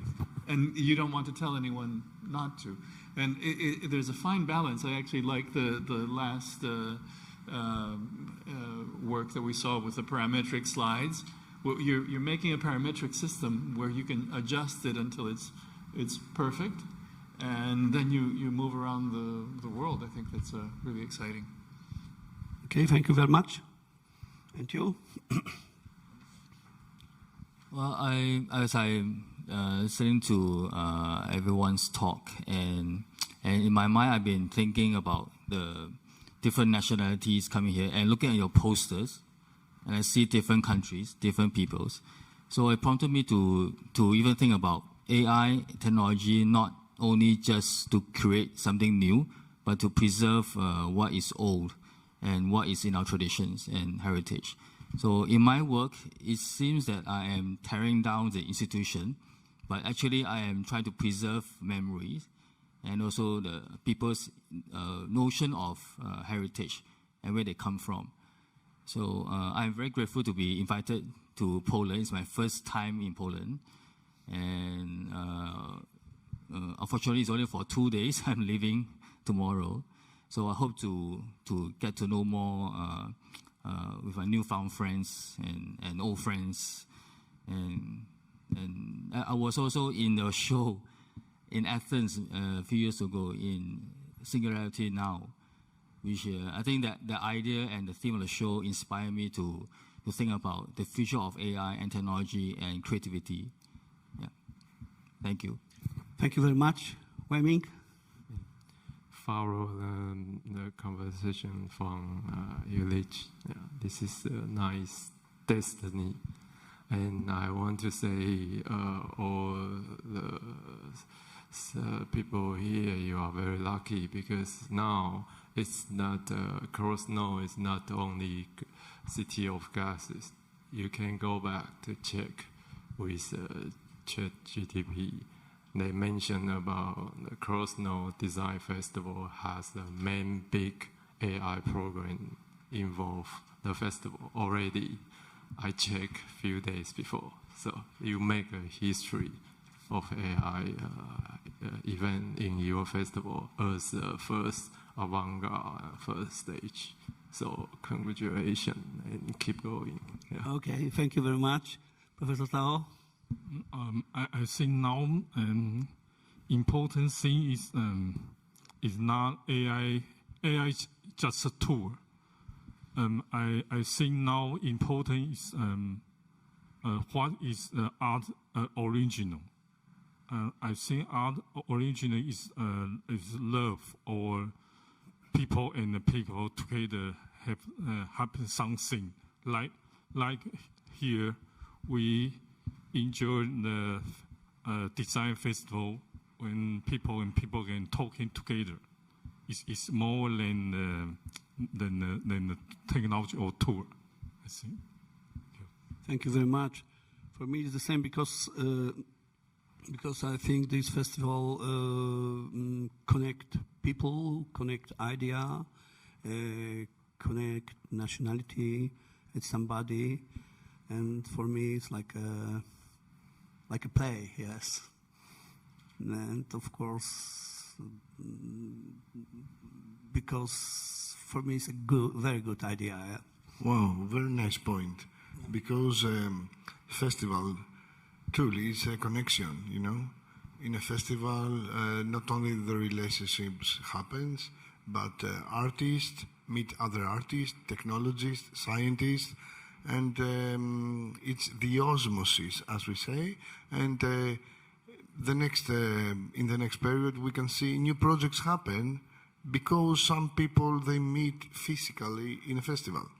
So the first thing is that, and the other thing is that as we believe that it's chaotic, the production or the reproduction of AI films and animations and AI content.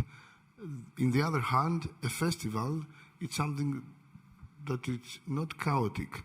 It has categories, it has organized data, so irrelevant to the logic of AI, a festival also can support this thing. Thank you very much. So now I invite another speakers. Thank you, please. Okay, thank you.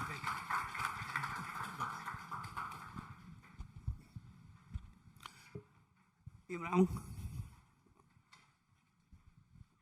You, please, Bo. Andreas. And Professor Sagusa.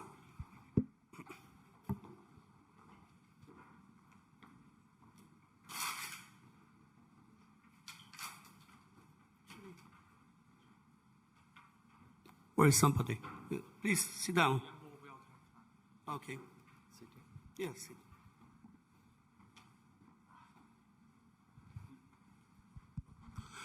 I think the first will be say Imran, because I'm looking for your list, and it's very big. Michael, here. Okay, you can start. Hello, I'm Imran. I'm a curator of a National Sculpture Gallery, and I'm doing PhD in AI in Creative Multimedia in Malaysia. And we are organizing 20 exhibitions in different countries. And also the next year we are planning a different exhibition with Professor Eric and other friends. It's more focus on AI in creative multimedia, AI in art and design. So I like to looking forward everyone to having exhibition in this month in Turkey and November in Samarkand, Uzbekistan, and in after that in Bali, then Colombo, Sri Lanka, and then Nepal in Kathmandu, and also in Tashkent, again in Uzbekistan. So this is like our most of the plan in the beginning. So we are looking forward to collaboration with all of you. Thank you very much. Xiu? Yes. Oh, yes. I'm very glad this design festivals opened this year because this time I talked to Mata, our CID associations, and CID Design Award. We will build collaborations with the Krosno Design Festival. So I think more good works and good different countries' professors can come here to share each other concept and something. So I hope next year CID here.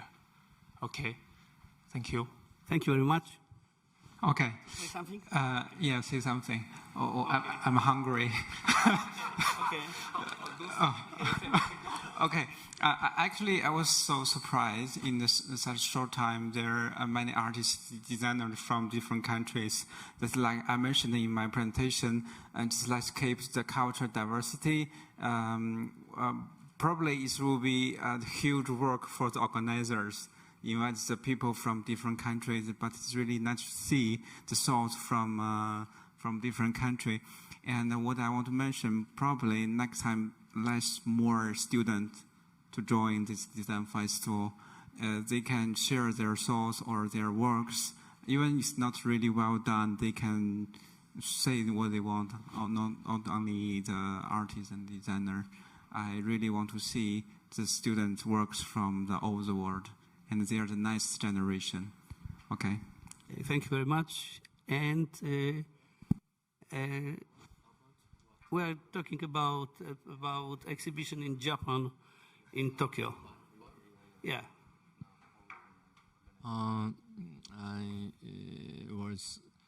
I did some art festival in Kumamoto, in Japan.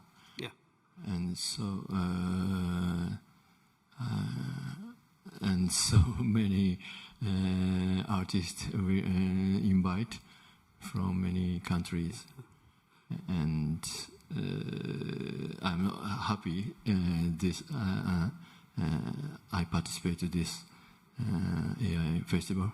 Okay, and thank you, sir. And also we are starting November in this year, yes, in Japan, in Tokyo. Yeah, yes. So. Yeah. Thank you very much. Professor Guskos. I am very much interested what will be the impact, what will be the results of this concept. In so many countries, many exhibitions, and the new tool that will have its consequences on how the creations will evolve. For example, the film festival always includes screenplayers, the directors, the actors, and many more, a big team. And now it could be that one man will produce one film. So this is a quite new thing. So we will see how it will evolve, and we will take lessons from the first edition, and then we will have some conclusions, and then we will see in the future. Thank you. Thank you, everybody, and thank you for... Oh, you want to say something? Okay. All the speakers get together, get a group group photo. Okay. Group photo. Group photo.